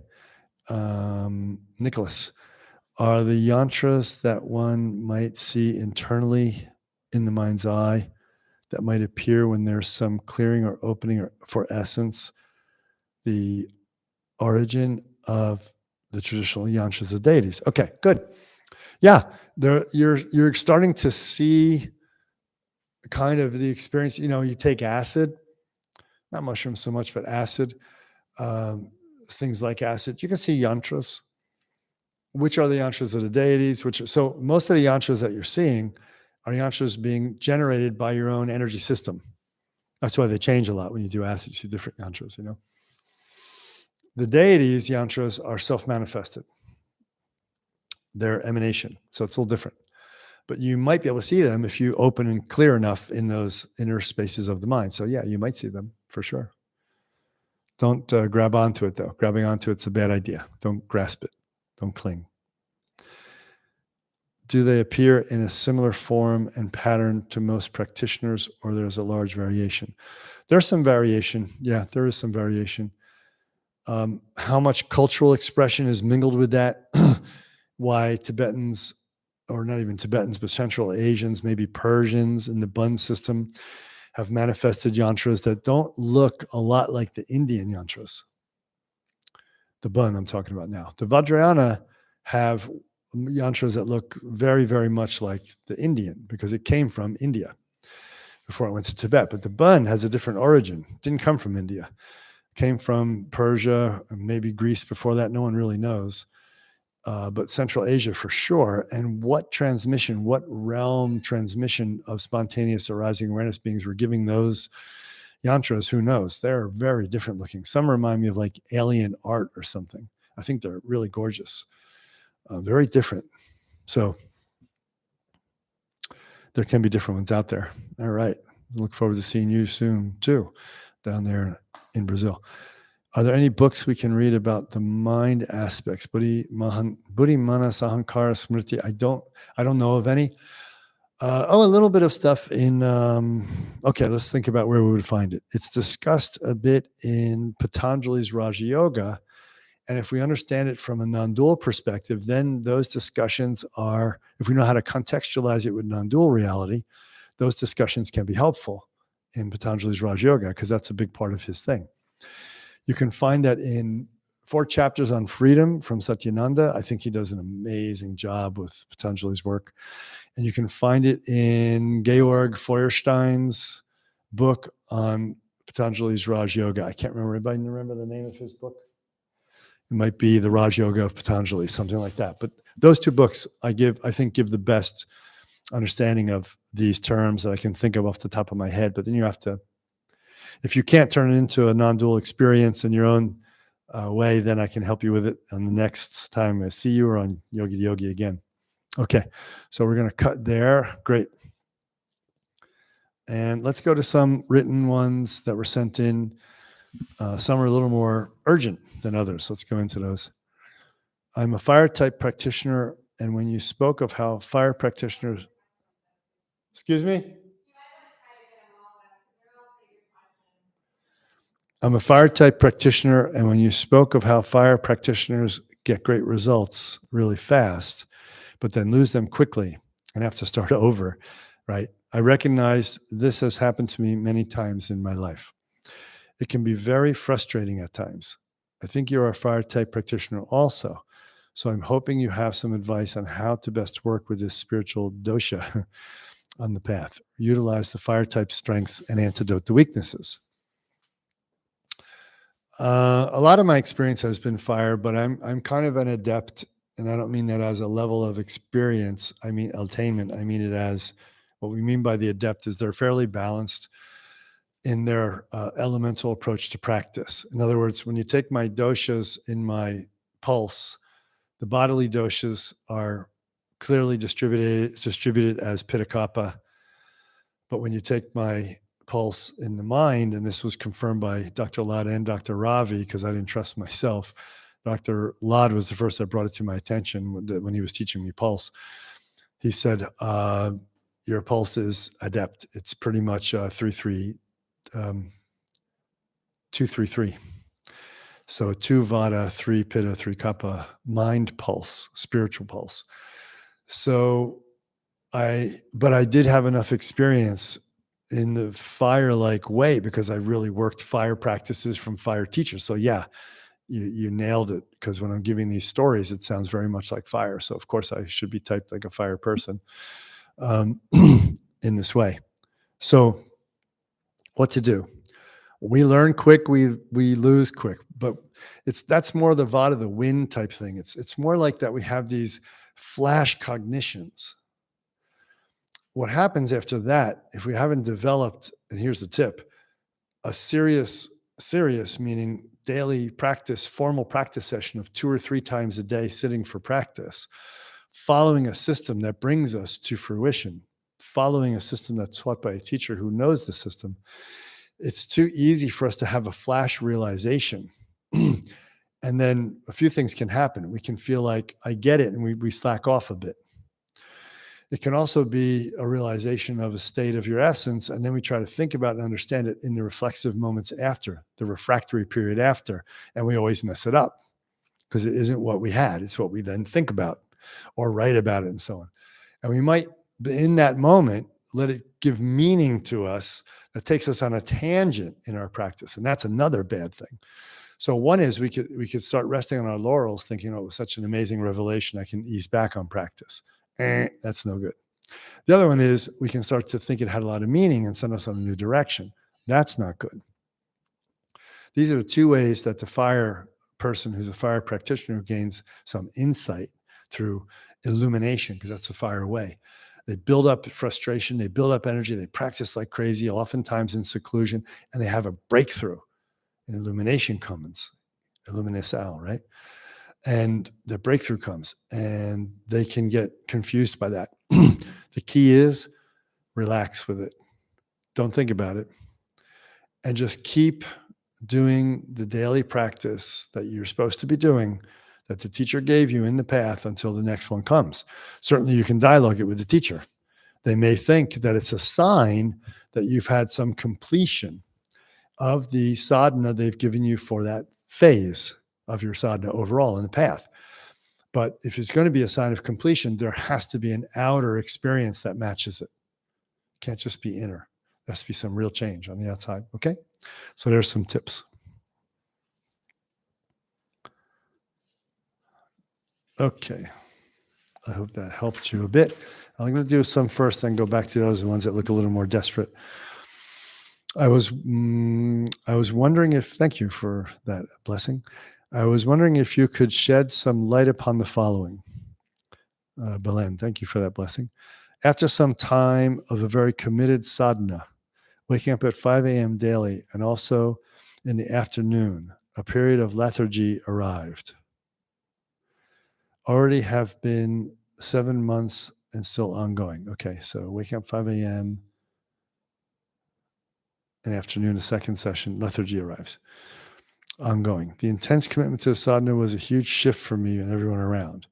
Felt like mysteriously been driven, guided by whatever, I guess, ... Unfortunately, this triggered the ones around me. So I slowly started antidoting it. As the feedback from others was so negative, I was doubting whether I had been bypassing, drawn into the God realm, or was being selfish. Indeed, I tried to listen to their painful words as if truth was speaking through them, pointing out the dark corners that needed to be seen. So by listening to them, the sadhana slowly diluted and dried out, even though I felt called to practice. I kept antidoting this urge for the sake of others. Before I even go on, let me just say right away on this one, Belen, please don't write any more questions. Oh, okay. But if people I'm talking to now, and these 2 questions I'm addressing, are you online with me now and you have clarifications after I give answers, then you can have a short dialogue. So right away, I want to tell you, I don't think the answer is to stop practicing when you feel authentically drawn to practice, still practice. And there's no such thing as not practicing and evolving, not for long. I was just reading recently a text by Dudjom Rinpoche, who was one of the greatest meditation practitioners the world has ever known. And he said, after you have deep realization, you have to meditate more than ever. It's not when you slack off. It's when you really go on a consistent, disciplined path of practice of meditation. So I don't think stopping is the right way to go. And the other part is, if you're having the true experience that you need to do this practice and you're not deluding yourself, you'll know this because when people tell you the feedback, I mean, if you're really deluded, you won't know. But if you have a little bit of awareness, you're going to go, ooh, that stings. ooh, that might be right. And there's nothing wrong with just checking in. Let me see, are they right? And they might be partially right about some of the negative criticisms. But you got to remember, when you go deep into practice and your family and friends that surround you are lay people who don't have a deep practice, especially when they're not in higher stages, moving into stage 5 or 6 or 7, forget 6, 7. You can't be around normal people and not ruffle feathers. They're going to think you are standoffish, aloof, too detached, bypassing, dissociated, psychologically dissociated, have a personality disorder, are going schizophrenic, all kinds of things they're going to label you with.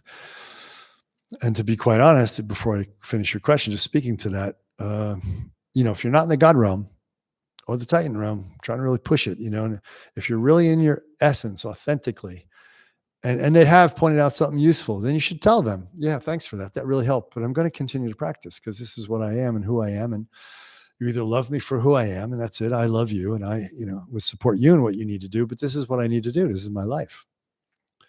And so you just let it go, and honestly, there's a time where you may have to leave that environment. I don't know. Everybody makes their own decision, but if the environment is holding you back and consistently everybody is not giving you any kind of support, why would you stay? It's just kind of that simple. Let me finish the rest of your question. No one around is complaining anymore. Yeah, because you stopped. But my heart aches so deeply, and right there. My heart aches hearing that your heart aches and you're not practicing.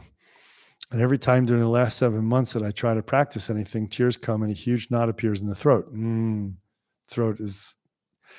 in the throat have to be listened to. They're an instant physical manifestation of the energy body telling us that something's not right and that we know what is right. It's a sign I've noticed over the years, and I've talked to other practitioners, they have it as well. And no vitality, passion, motivation, or joy is present. Yeah, can kill it, right? It feels like been dragged through life despite the current daily insipid sadhana.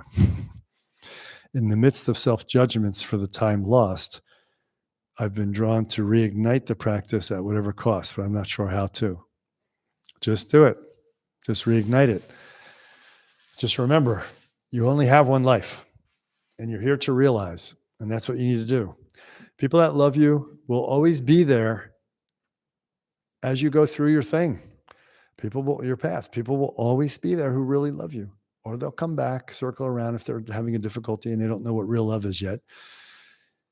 But I only really care to associate myself in a way of loyalty and listening deeply to the advice or feedback being given to those people that I really know are committed to the path themselves, committed to realization, and are coming from that place of wanting the best level of realization for me possible. When my family gives me feedback, when my friends give me feedback, and it's obvious it's coming from their idea that I'm not fitting into the social picture anymore, I try to be nice and take it and so forth, but I don't do anything with it, to be quite honest. We can't. But you don't need to be mean to them, but you just got to do your own thing. And what I found is I very rarely have to run away. They usually leave me. And that makes it good. I'm not resisting. I'm not having aversion. I'm just doing what I'm doing. And they tell me, I just can't take it anymore. You're not, okay, sorry. You got to go. Oh, you got to go. Okay. Well, enjoy your life. I'll always love you and be there if you ever want to be friends again. Or, that's what I always say. It's happened a lot in my life. I took the path of the Mahavrata, the path of the Agora, of just letting all attachments die on the vine, not feeding them.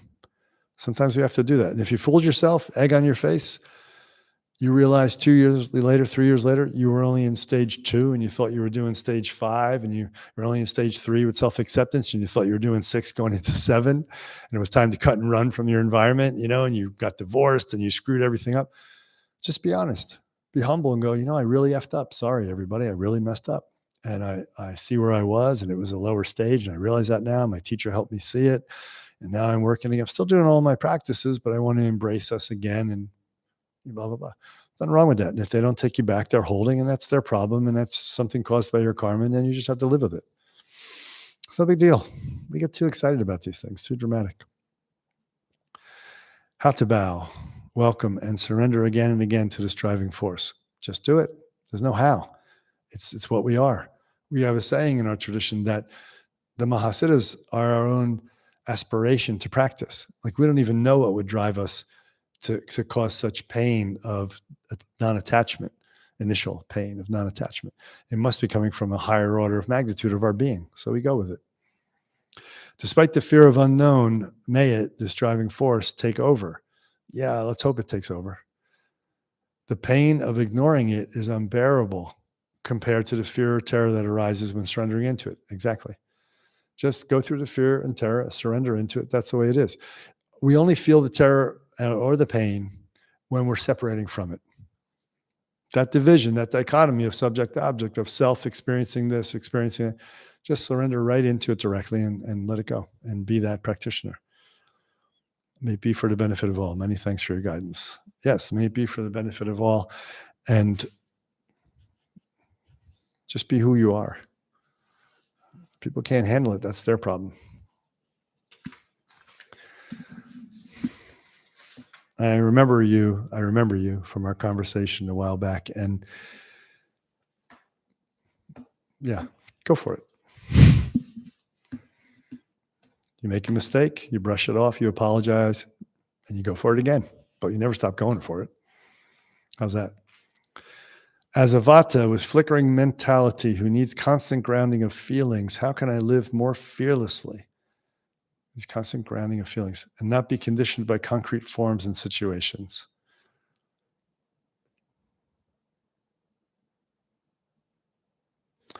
When you are, as I said earlier,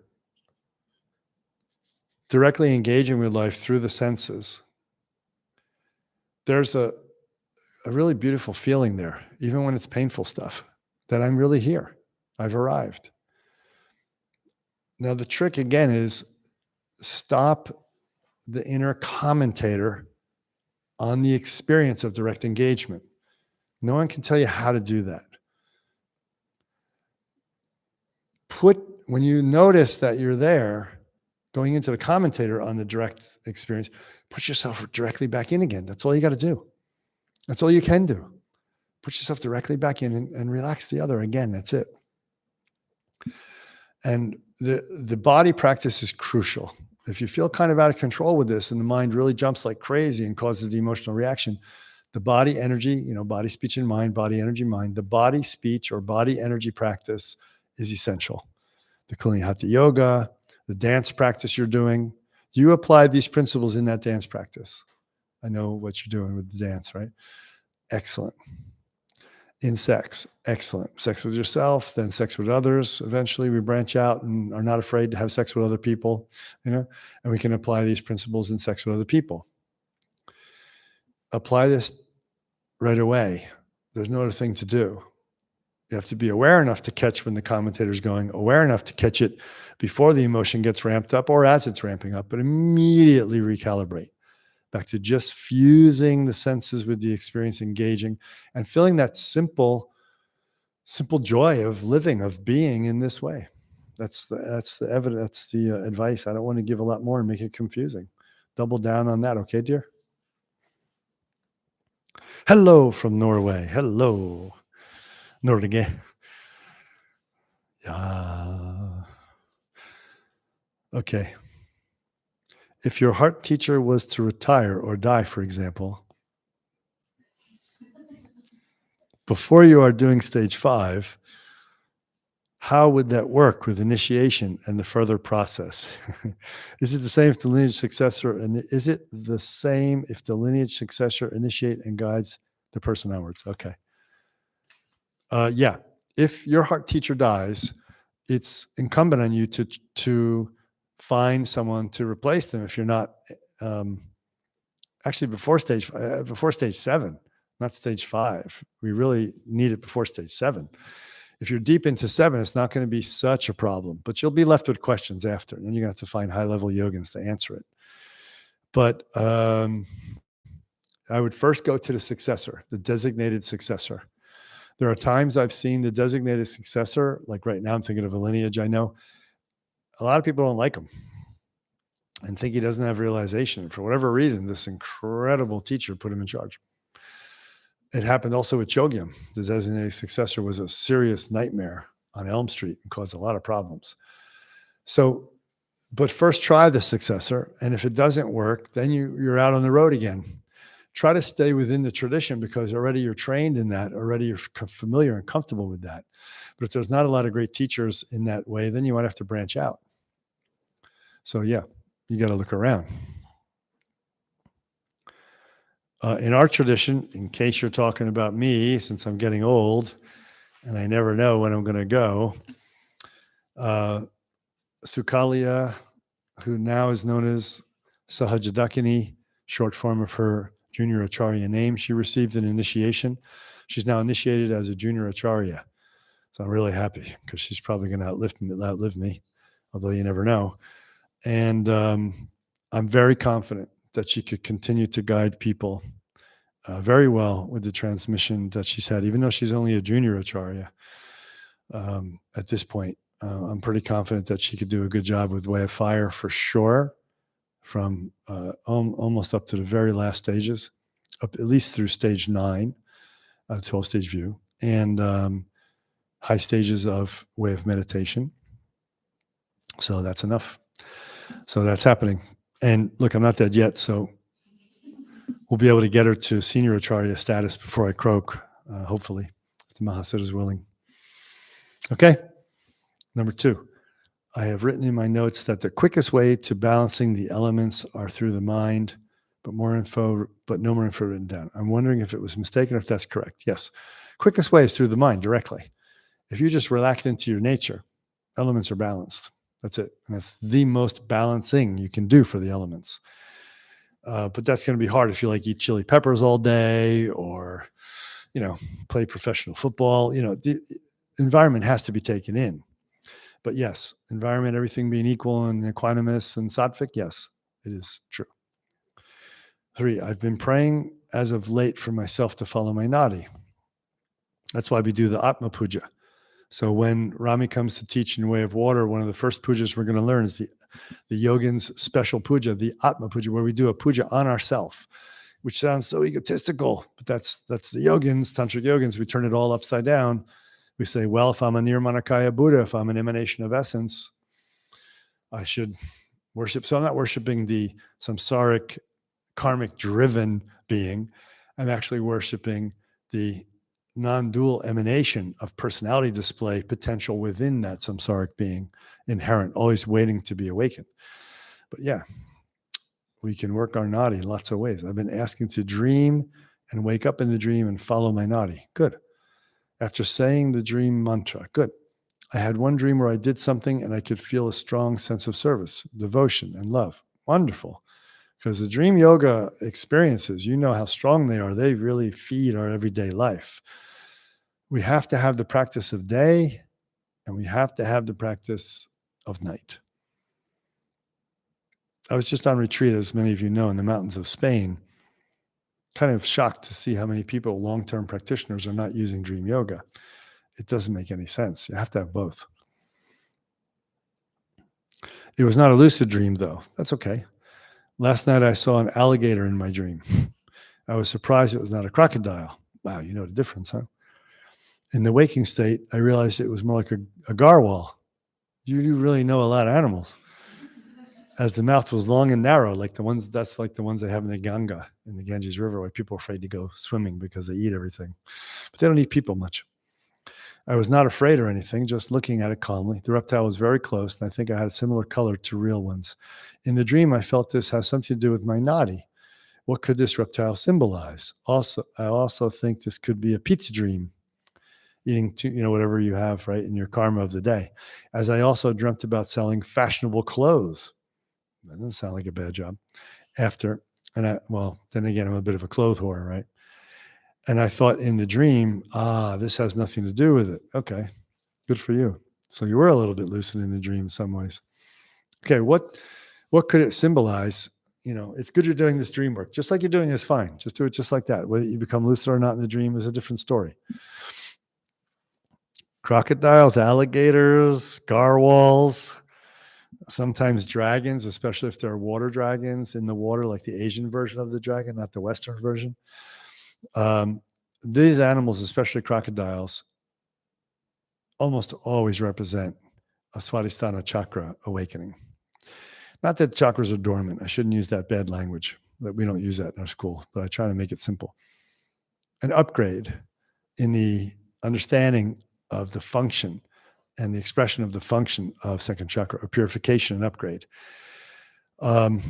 Because chakra 2, Swadhisthana, the home of the self, nature, emotion, and sexuality, is symbolized with the crocodile, the Makara crocodile, the insatiable animal, mythological animal that eats.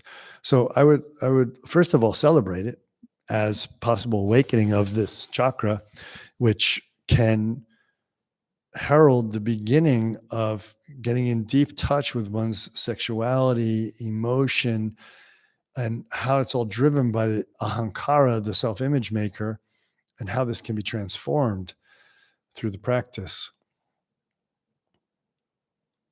But there's so much wonderment and beauty and joy and pleasure and amazing things also that are represented by second chakra, that this is also a sign that those things are now becoming available too. Because when the sub-aqua becomes up into the daylight, as in when you have crocodile dreams and things, maybe you're in the water with them, but you can still see them, and they're inside in the water and out of the water both. It's rare they're just on the land, right?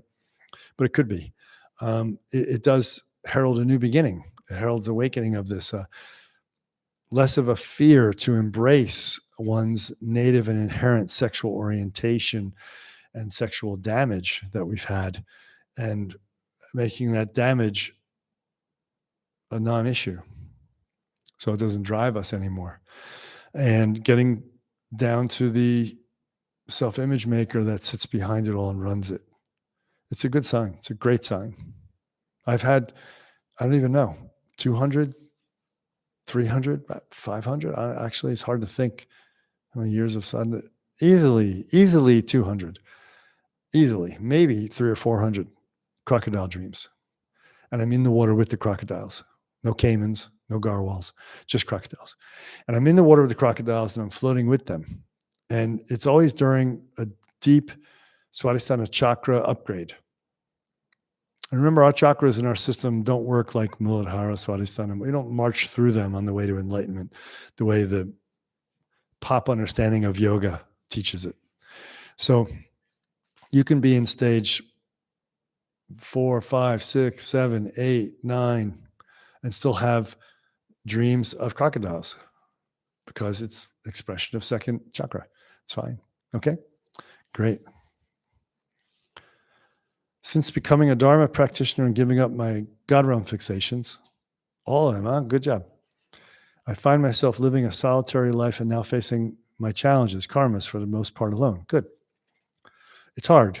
Agreed. I struggle to find the beauty and bliss that I was once surrounded by. It will come back. Not that you're surrounded by it. It will be inherent. You absolutely will feel the pain first. It has to come.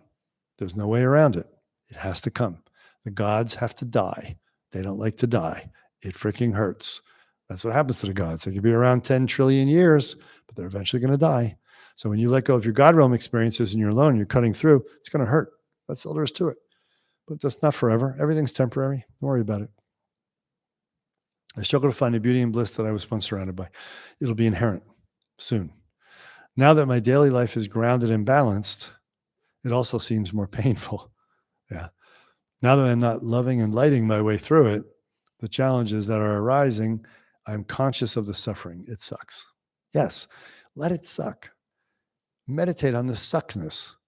Sit down every day and feel how bad it is, because it's rare that a God realm person even wakes up, much less can identify that their karma of the God realm was causing them suffering. So few people can understand that and feel it. It's good to meditate on it. It's good to really feel it. Oh my gosh, this was keeping me from realization. Oh my God, my superiority and comfort, attachment, and so on, and pride was keeping me from truly connecting to being serving beings from the heart. I didn't know what the hell compassion was and what love was. I was in a conceptual construct of it. Oh, cry it out, man. I did in practice many times. Where is the light at the end of the tunnel? Can you please offer some inspiration for this weary traveler? I don't know if I can inspire you or not, but I hope so. You just got to keep going. That's all there is to it. Because although it does suck, you should meditate on it. And as you meditate deeper into it and you feel the suffering more, it'll create more aspiration. And then invoke the aspiration.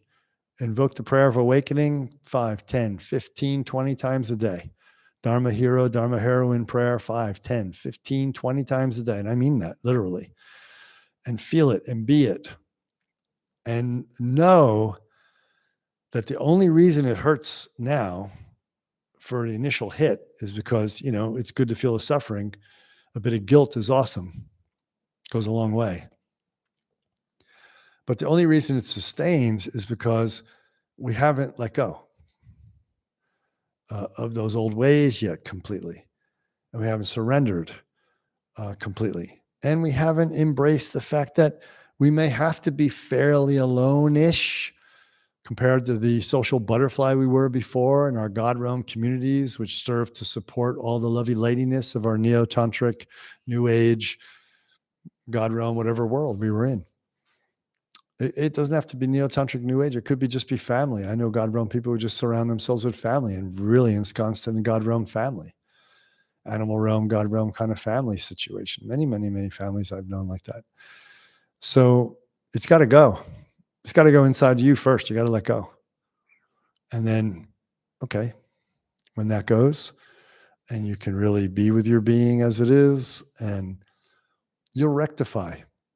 And the simple joy and simple pleasure and simple happiness of being a grounded everyday person who doesn't need this constant, exaggerated, enhanced experience. Oh, love and light. Oh, I see the God in you. And all that crappy new age stuff. Contrived, effortful, strenuous bullshit.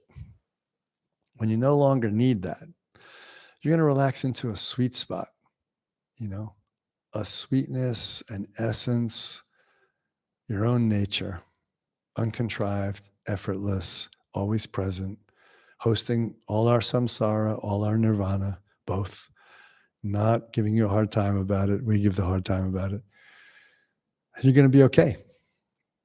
That can happen as soon as you want it to. That can happen right now if you wanted to. So let's get a series of right nows going on.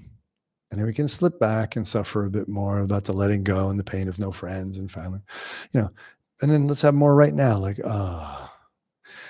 And, in the beginning, it's nice to have a kula. It's nice to have a dharma. It's nice to be around the teacher and so on. And so if you can do some of that, good. It helps ease that, ouch, the burn, The burn is over.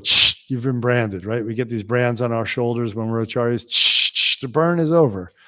But the mark remains, and the healing takes a little while, but then, okay. Another person, someone else is asking, Shiva Lingam, what does it mean and represent, and how can we use it for energy practice? Okay. Lingam means a symbol. It doesn't mean penis. Shishna means penis in Sanskrit. Shishna. Lingam means symbol. It's a symbol of Shiva. People are all kind of dirty-minded, so they turned it into a big penis.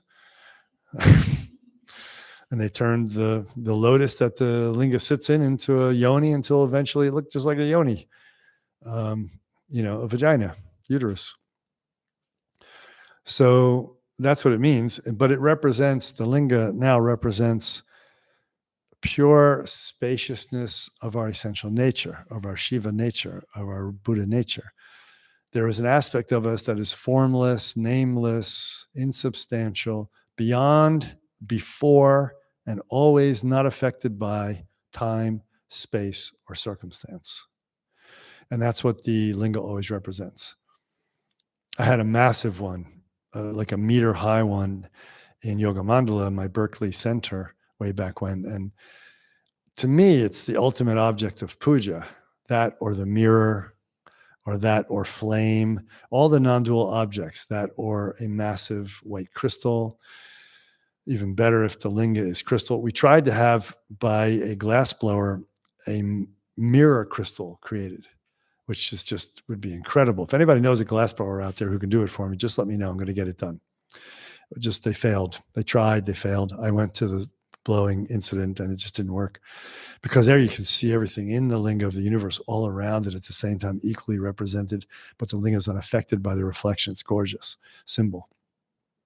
You can meditate on that as it is.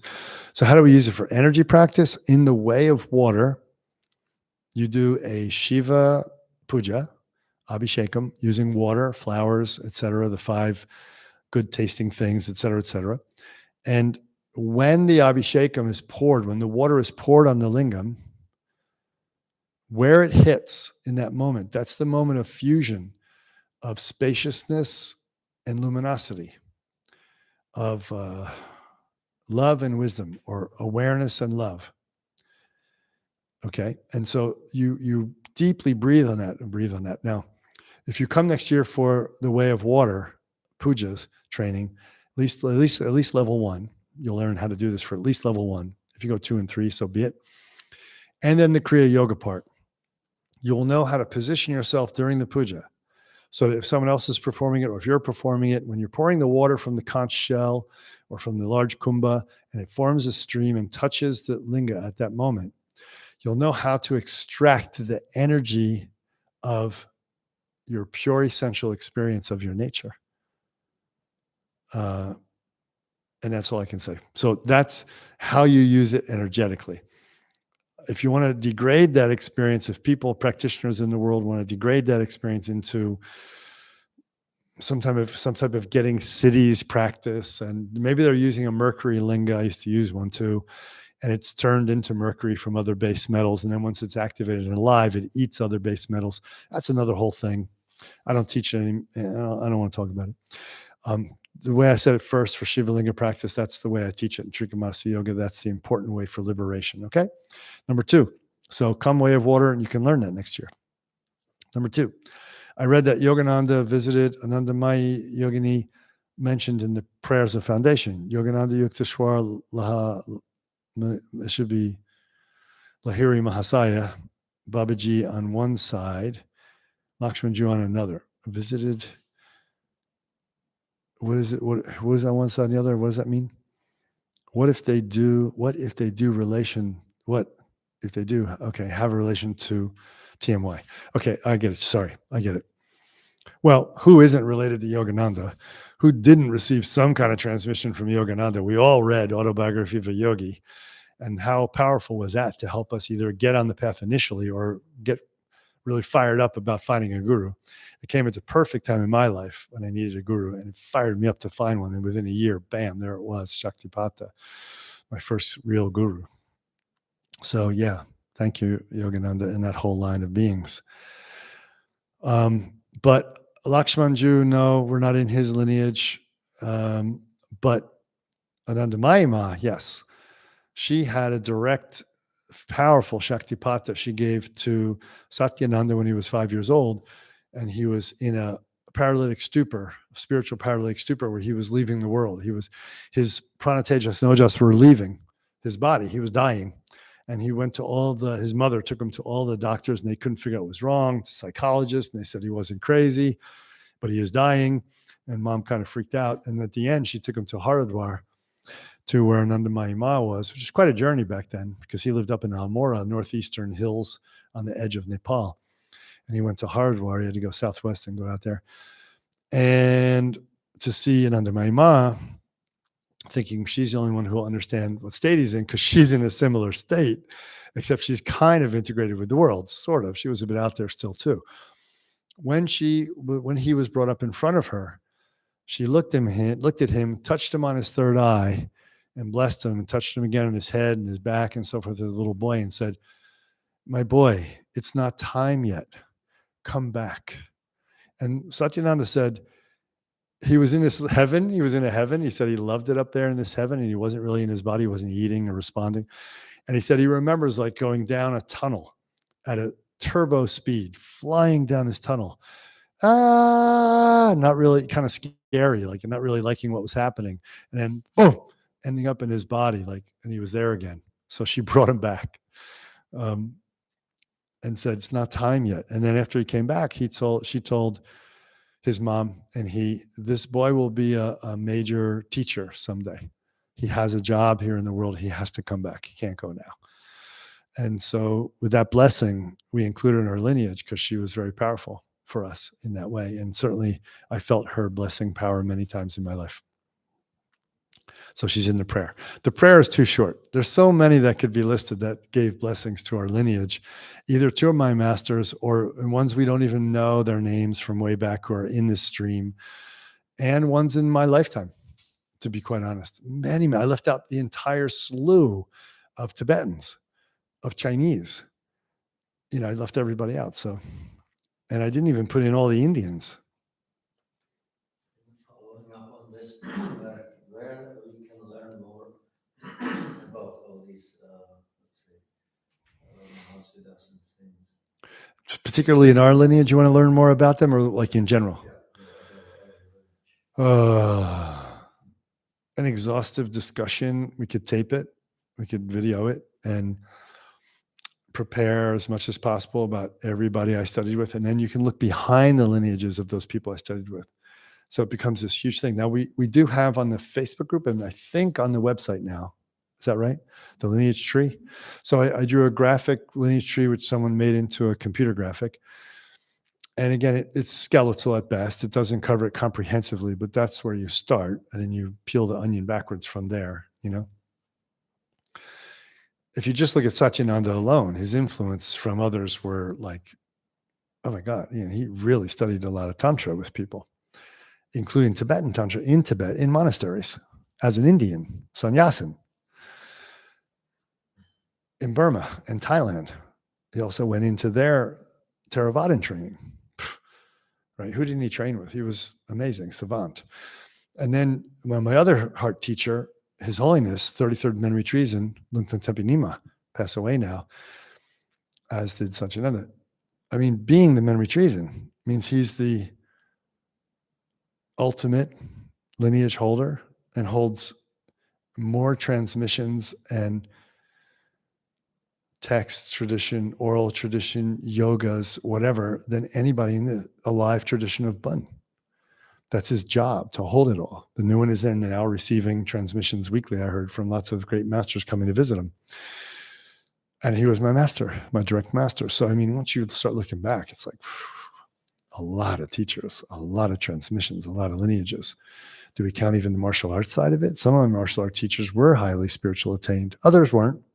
Some were just ruffians, scoundrels. Some were good people, but not highly attained. But some had very high spiritual attainment. So it gets thick. So I have to have a conversation about it for the benefit of everybody, maybe a class.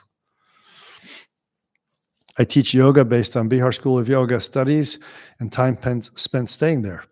Also the Iyengar certificate and some vinyasa. I'm conscious that studio yoga, which I mostly teach, isn't yoga at all.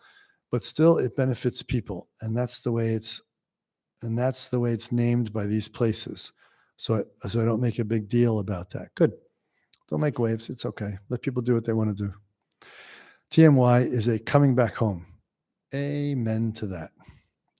Understanding of yoga, and it feels clear that this is the path I'd like to move through as a practitioner. Excellent. Glad to have you. How does one who has a teaching vocation transit through the system before receiving permission to teach? All right. I'm not sure who this person is, if you've taken a spiritual name or always had one, if I've met you or not. But come and train with me, or the acharyas that I've trained, or the instructors that I've trained. But for final certification, if you really want to teach, make sure we spend some time together for now until some really, really advanced teachers are out there underneath me and in the system. And in the meantime, you teach what you got to do. I had a student who was teaching Bikrams for years while she was studying. I had another student teaching hot yoga vinyasa for years while he was studying with me. And he wrote just like you, the same thing. I studied with this or studied with that, and I know it's the truth, but I got to do this. Hey, you got to support yourself. But, our yoga may not be the most commercially viable yoga until you live in a community and have done enough service work teaching free introductory courses to it till people really get it. And then let's pick a city, New York. And then the 8 million people, 10% of whom practice yoga, the numbers are incredible. 800,000 yoga practitioners. Or if you take the outer suburbs of New York, it's 12 million people. 1,200,000 people are practice some form of yoga. Out of that, you're guaranteed to get a tenth or 100% of those people who want to do something very deep like this, TMY.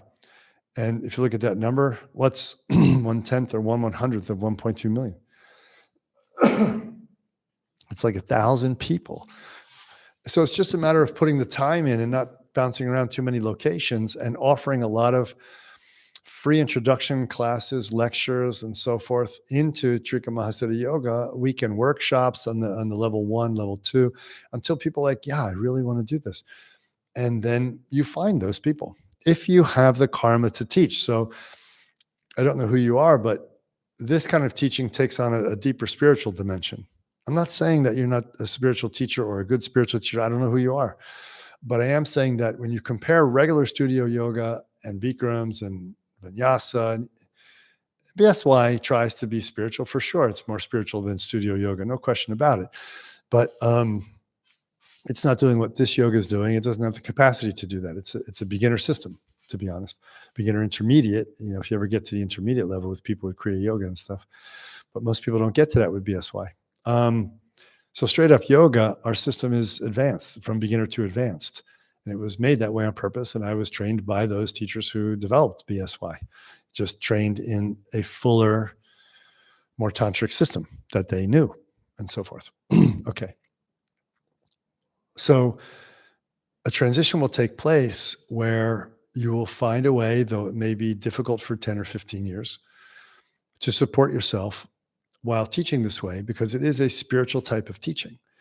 And someone who graduates as an adept in Kundalini Hatha Yoga of Trika Mahāsiddha Yoga is an Acharya adept. And it's possible that they could be an Acharya adept. Sorry, they could be just an adept practicing on their own in their room, but most likely they're going to be an Acharya adept, a double major. I'm adept at this yoga and I'm an Acharya, which means I've dedicated my life to benefiting other people through teaching and serving, regardless of whether I make money at it.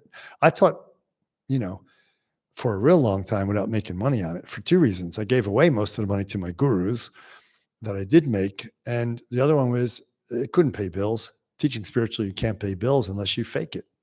Honestly, you're not going to make real money ever teaching real spiritual work. I don't know anybody who could do that. It's just not true. You got to fake it. You got to dilute it, or you're a fake. So I'm not going to get into that. Put that on the side. So I was always a chiropractor. I was always practicing chiropractic, physical therapy, Chinese medicine, Ayurveda, a few years as a shaman because I had real shaman training. But I was always working. That's what I want to say. And not only that, I did a lot of other jobs. When I was broke, I did whatever I needed to do. Massage. I was the director of a large chain called Club One of fitness centers and yoga centers in California for a very brief time until the .com crash came and I lost that position. But, I did whatever I had to do. And I was teaching at that time. I had a teaching center in the hills of Berkeley at that time. And there was not enough students donating or coming in to do courses to make it happen. But there'll be a transition. And maybe you do a daytime job and you teach at night 3-4 nights a week and weekends because it's your love of your life and you've dedicated your life to service. That's just the way it goes sometimes. But I salute what you're doing. I congratulate you and I honor you. And I'm really glad that you're taking yoga as a real spiritual path and going to share it with people in that same way. What does it mean to become an Acharya? Can a householder attempt to walk that way? Absolutely, a householder can. We are a householder tradition. From Satyananda and from His Holiness, both, I received the householder initiations at the highest levels. It's not lower than a sannyas. It's not lower than a monk or nun. Absolutely not. Equal, and I would say more experience in the world, therefore often, I'm trying to say this right, better equipped to teach than a monk or a nun, to teach people in the world. In fact, Satyananda and Holiness both said to me at multiple times, you teach them this. He'd get asked to teach them. He said, you go teach them this. And I'd say, why? And they'd say, because you're a lay person. You understand their situation better than I do. Oh, all right. Okay. That was interesting admission by them. And they didn't have any shyness about it. They said it in public, I was like, wow, in front of a lot of people. So they were saying, yeah, there's a problem being a monk or nun trying to teach lay people. We don't know what you go through. We don't have kids and jobs. We have no idea. Sex, relationships, what? Okay. So yes, definitely you can be a householder and an acharya. What does it take to become an acharya? It takes a lot of perseverance, a total dedication of one's life to benefiting all beings before your own self, and to carry on, to study very hard, to train very hard, to gain attainment in spiritual realization and in the knowledge. A practitioner whose home is never going to teach doesn't need the knowledge. To a degree, they need a little bit. But an acharya is responsible for holding a certain amount of knowledge, knowledge of the systems. And that's it. That's all it would take. And then the teacher, the head acharya, the mukhya acharya, acknowledges that acharya has moved into junior acharya status or senior acharya status and is given the initiation to confirm that. A junior acharya initiation occurred how many days ago? 3 days ago in the morning. And it was history making because as far as I know, it's the first lay person, female, junior acharya to be actually initiated and training in this level of the work, not in some scriptural transmission tradition, but the real full tantric yoga in 800 years or more, since the ones we know of like Ishani or Keuravati, like this. And I think, wow, this is amazing. So it's happening. It's all happening right now. Be there or be square. No, come and join us. It has to be from the heart, and it's hard. So she's been training 12 years, and junior acharya is there, not even senior yet. So, okay.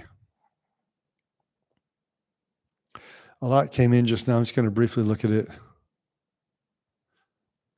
and just see if there's anything else that needs to be. Okay, got it. So there's no real questions, so I'll just do a few more. It's getting on 2 hours, and I'm a little hungry. But we did a lot. Michal, 2 questions. I'm very interested in whether the Tantra in Bun tradition and Tantra in Shaivism tradition speak of the same, but using different symbols and forms. Yes, they're both the same. All Tantra is the same. It works with transformation. It works with the inner physiology of deities and the outer experience of deities through puja, mantra, Kriya Yoga, meditation within a tantric view. They're both the same. And the Bun and the Vajrayana are the same. This is principle-wise, but they'll have different deities, different mantras, different slight variances in how the practices are done, but they're basically the same, which is why I didn't pursue, when I met my Bumpo master, any Bumpo Tantra, unless he said, you have to do this for purification of some way or preparation for this Dzogchen thing I'm going to give you. It would be rare, but if he said that, I would do it. As it was, he didn't actually do it. In fact, I asked him many times and he discouraged me from doing it. He's like, you don't need that. You already did that Shaiva Tantra. He's like, you already did that Tantra. It doesn't matter. Number 2, Bumpos also have the teachings of Dzogchen as to whether there is an equivalent in Shaiva Tantra. Thank you. So I covered that in the very beginning of this, so I'm not going to do too much on it now. The Shaiva Tantra has the understanding of that level, as in 12-stage view, stage 11 and 12 would be Dzogchen, 10, 11, and 12 would be the fruition of Dzogchen, would be 10, 11, and 12. But that's also the fruition of Shambhavapaya practice, which moves us into Anupaya practice, so it's there in Shaivism as well. What Shaivism is missing, as my gurus said, are the detailed light body practices that can transform the body into a rainbow body in a consistent manner, where you get practitioner after practitioner after practitioner going through, and it's not just a one-off Shaivist person who figured it out. Okay?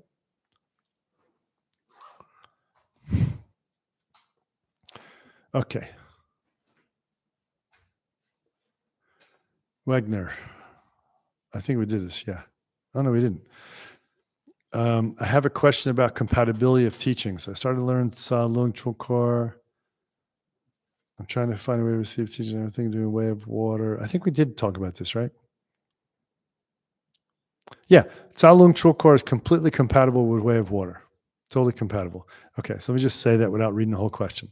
If you're from a Tibetan tradition, Bun or Vajrayana, and you learn Tsalung, which is like pranayama practices, or Chulkor, which is the physical practices of the magical movements and so forth, completely compatible with anything we do. Anything we do is compatible. Trika Mahāsiddha Yoga is the essence of everything that's compatible from all the traditions. Okay. Okay, Ray. Hope you're there, Ray. How you doing, man? Hi. I am wondering, how would you practice the energy body exercise casually during the day without going through the prayers and the breath retention, as you were mentioning, doing after getting a car ticket or after an argument? Maybe you can give an example of how to do it. Okay. I'm not sure which energy body exercises you're talking about, Ray, but I'm imagining you're talking about transforming emotional energy. Anybody catching it? No? Okay. So, anything we do on the outer level, almost anything we do on the outer level can be done on the inner level. So any of the emotional alchemy that you can learn about online in the courses that we offer, that can be done and should be done internally when you're in those moments, if you want to work with the energy and the energy body. More specifically, if you're going to do Kriya Yoga, when you get to the place of Kriya Yoga where you no longer need to use the breath, it can be done mentally. And that can circulate. That's a higher level of transformation, a higher level of alchemy skill. And it can transform what you do with the more gross emotional energy earlier on with the mind and breath and so on. Hopefully that is kind of what you're getting at. Also in the practice for Agya Chakra, I noticed that I had a better result with it during the day at a family gathering where it was a little noisy and I was sitting by myself for a minute and just took the whole thing in as white light a few times and used a lip sync. Oh, good for you. That's great. That's great integration practice. Had even better results than sitting on my cushion during my nighttime formal practice. I'd like your comment on this too, as it may seem that there's too much effort and attachment to results during formal practice, not to mention being more relaxed. Yeah, you hit it on the head. If you have been having difficulty with formal practice, it's precisely, and this other thing happens where you're able to do it in integration in one moment. It's precisely because there was too much attachment to it, too much buildup, maybe resistance. And the other thing is, in our tradition, there's such a rich type of energy available in this human realm, in what we call the physical horizontal in our Kriya system, that you can really grow from. So it's possible that that's more powerful in the beginning. Eventually they'll even out and both will be powerful. Swami Rujananda used to say, you should be so powerful in being able to draw the energy out of situations. He said that you can suck the energy out of a couch. He said, which I love that, in this typical New York way. A couch, you're like, what? Because we don't even realize that everything we see around us, like this container, this controller for the AC, the desk, the house, whatever, anything that's manifested is Parashakti. We should be able to suck that energy out of anything, not just a high emotional situation or a transmission from our gurus. So yeah, go for it, Ray. You're doing well. That's awesome. Good to hear. What is faith? What is devotion, Guru Priya? Faith is confidence. Faith is the confidence that what you're doing is right, that you're on the right track, that you're in the right lineage, that you have the right teacher, that you're capable of achieving the results of the practice. And that's in our foundation prayer, right? Bless me with increasing confidence in the teachings, the icons of text, my ability to attain the fruit of the practice, et cetera, et cetera. So this is a very important aspect of our tradition. You build confidence. They say faith you can't get. You have to build it. But that's not true. You can build faith. You can build confidence. Don't think about it as something magic that is bestowed on you by the gods or goddesses. You build it through, hey, I did these sadhanas and it's working. Hey, I trusted that teacher and their knowledge helped me and their transmission helped me and it's working. Hey, this tradition, maybe there is something to that. There were some people way back who were enlightened. Maybe I'm starting to believe that, confidence, which means confidence in your own ability to attain. Okay, so that's one thing. And then what is devotion? Devotion is the removal of limitations in your mind and in your energy heart, of judgment and separation that we have through our intellect, our human realm tendency, that separates us on an energetic level from the direct experience of our heart teacher's heart mind. When we have lost all of those impediments, when we have fallen in love in a Dharma romantic sense with our heart teacher, with their heart mind, that's devotion. And then you can't be stopped, and you can't be assuaged, and you can't be harmed, and you will have attainment, because devotion is the single most important. I'm talking pure devotion, not attached, emotional, romantic to an Enneagram type of devotion. This real devotion, pure devotion, is the most important ingredient for evolution, for spiritual practice. And it's one part of the formula that's important for development, but it's the most. Mathieu. Namaste. I'm not sure where this question fits, but I'm eager to find some hints of an answer. Amongst people in their different individual karmic imprint, there seemed to be an unequal response to subtle energies, say cosmic vibrations. Amongst people in different individual karmic imprint, there seems to be an unequal response. Some people seem to be more mature than others to start seeking the truth consciously. Some people strive to achieve personal goals such as a career and else. Some people strive to find the truth, all in all. It feels like it depends where the cosmic divine support flows. As to tell the difference from ego and divine impulse. Does one have to fulfill his, I guess, or her dharma, life mission, before starting their spiritual journey? Full-time practice. Or can one disconnect from their dharma and simply start their spiritual journey? Which choice would the cosmic divine approve? Okay, I'm not sure about the first part about the vibrations and people striving for different things, but the last part of the question I get, and I'll answer it from that perspective. Okay, Matthew?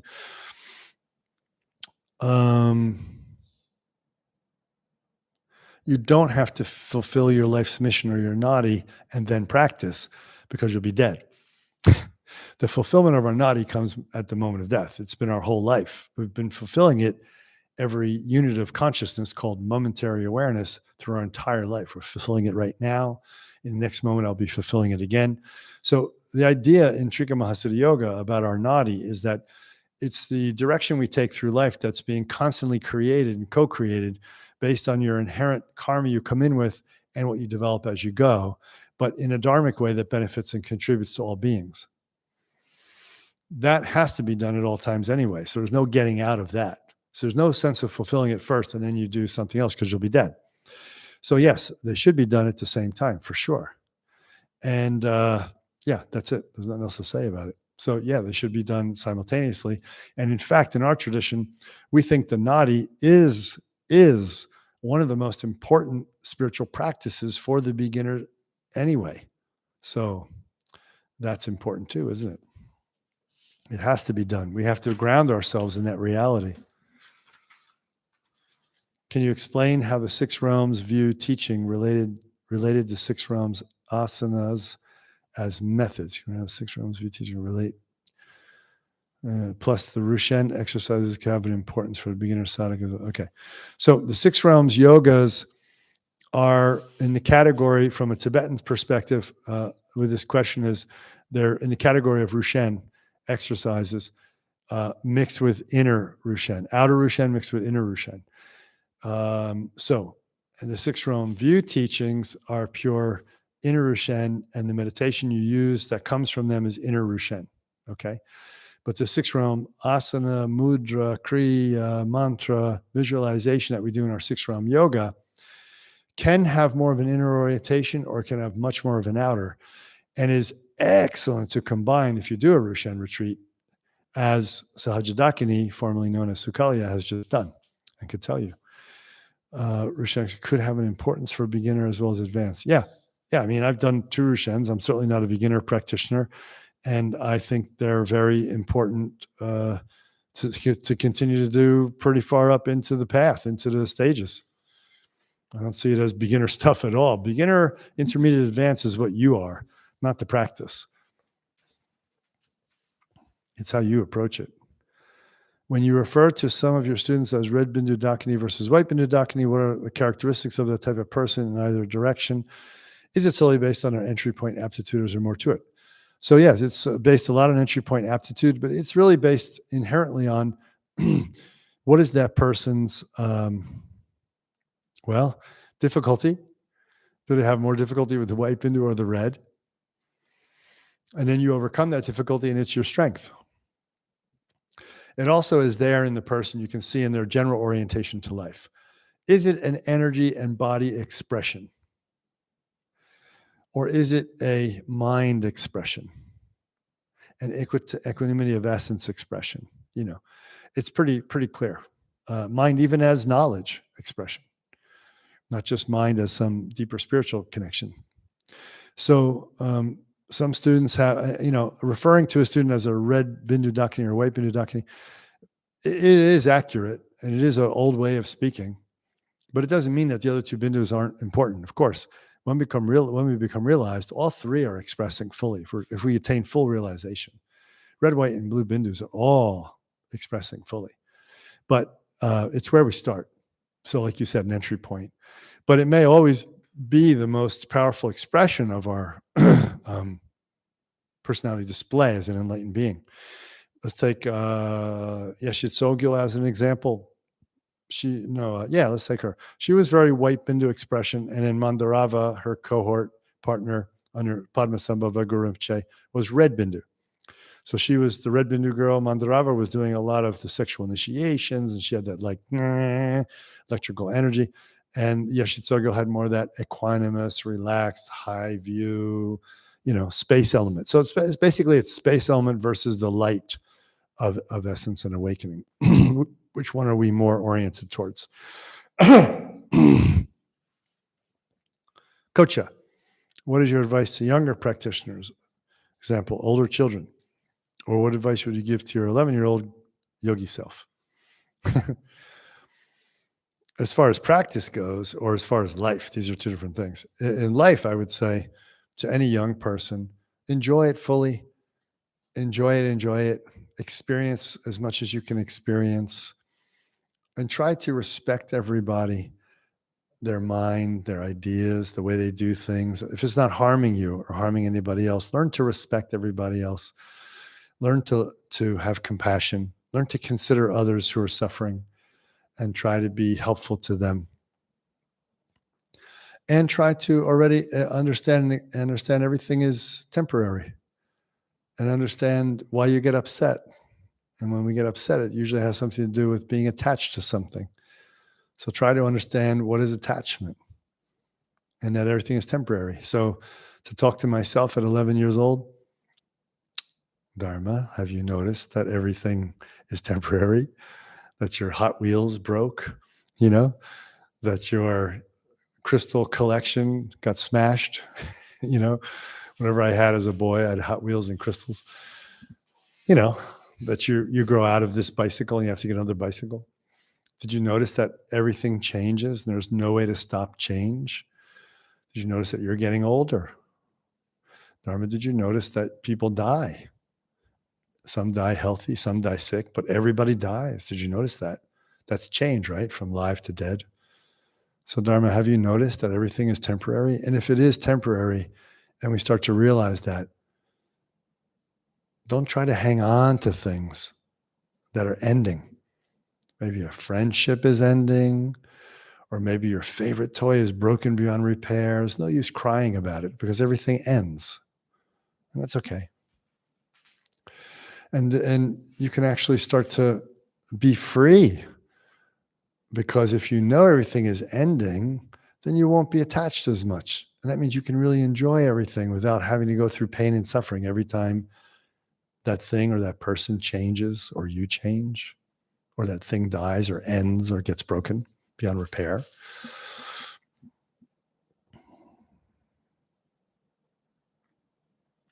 And I would say to myself at 11 years old, try not to fear anything. Don't ever let fear stop you from doing something. And don't let anybody else try to make you afraid of doing something if you know it's right to do. Don't let fear stop you. Fear is the mind killer. So don't let it kill anything in you. Don't let it kill your spirit, your enthusiasm, your mind. Fear can be helpful. It may alert us to something that's dangerous. We don't want to get rid of every kind of fear. We just want to know what difference is. Fear that alerts us to danger is an important aspect of our wisdom. Helps us go through life. If I didn't know that a cobra was dangerous and I went up to play with that snake, I could get bitten and die. That would be not having fear when I should have fear. See? The fear would make me concerned to not get too close to the cobra, not get crazy with fear and paranoid. But then if I just have a little bit of healthy fear, that's good. But other fears are unnecessary. They're illusions. They're people's ideas. Maybe my idea. I'm afraid of this, afraid of that. Unnecessary.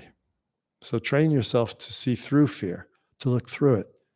And don't let anybody else ever tell you because they're afraid that you shouldn't do something or you should do something. And don't let yourself ever limit yourself because of fear. Okay? That's what I would say to myself. There's just one more question in the chat. In what? In the chat, the biggest creative. Okay. One more question.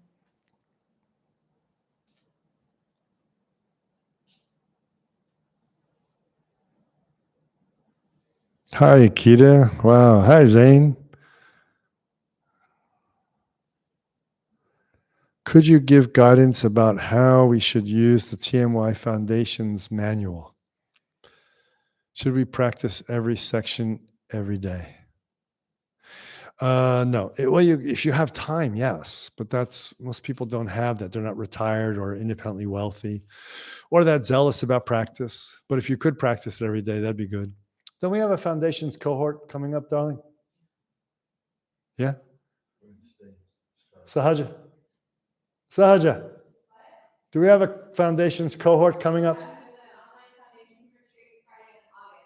Can you type the dates in if you have them?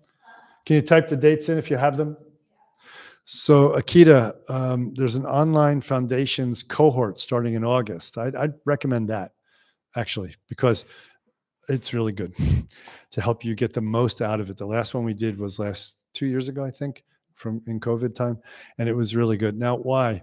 How to practice this thing. It's good to receive the transmission of it, but you can practice without it.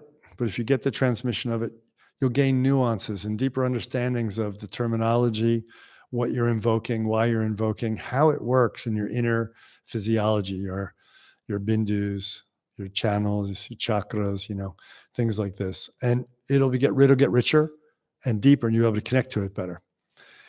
And then with or without transmission, it's good to proceed through it step by step. First section, second section, third section, fourth section. But then once you've learned how to do the whole thing from beginning to end, and you're getting faster with it and smoother with it, it won't take 3 hours, 4 hours. It'll take hour and a half, hour, 45 minutes, depending how fast you know how to go. And this is the outer level that is taught in public about the Foundations online and so on. But online as far as pre-recorded material. But when I do it live, I go into more the inner level of the practice, the next level up, and sometimes touch on the secret level. And that makes it come alive in a different way. And there's different ways to do each section based on the inner, outer, inner, and secret levels of practice. So that's good to learn. But as it is, if you don't do the cohort, go through first section, second, third, learn to do each section. Spend maybe a week or 2 weeks or a month on a section before you add the next section, and do it multiple times to really get it down. Obviously, try to be undistracted and coming from connecting to the energy of it, so it really opens you directly to the experience of your own enlightened nature through the blessing power of your good karma and the Mahāsiddhas that I've met within you to make you get to this experience. And then you can start to work on specific sections that you feel need more work, and maybe just do the whole practice on a Sunday or 3 times a week or something like that. But take out maybe Dharma Heroine prayer along with the, say, prayer of awakening, the refuge protection mandala, Dharma Heroine prayer, dedication, and Shantipat. You always do the dedication. So we always want to do prayer of awakening, and we always want to do the dedication prayer and the closing peace blessing to everybody, which is like dedication, but the dedication prayer is more specific. So those, the prayer of awakening, dedication, and Shantipat, section 1, section 11, section 12, should always be done. Then between those bookends, and they're fairly quick, between those bookends, you can pick things you want to focus on more. You know, maybe you're doing your prostrations and you're focusing a lot more on that section. Maybe you're doing awakening the energy body, focusing a lot more on that. Maybe you're doing the Guru Yoga. My advice is always, unless you have a heart teacher already, a root Tsawe Lama, root Lama, or a Sat Guru, Indian style guru already, if you don't have a heart teacher like that, that you're deeply involved in Guru Yoga with, the practice of Guru Yoga, which again has outer, inner, secret, and most profound levels, 4 levels, then I would suggest you do emphasize the Guru Yoga section, section 7, first, and do that for a fair bit of time, 3 to 6 months, with the bookends I told you about, because that is truly the essence of that practice. That is truly the gateway into deeper realization of your nature. So that is what I'd recommend. Hopefully I can see you at the cohort, and it's nice to hear from you. Okay. So all the best to everybody. Om Shanti, Shanti, Shanti.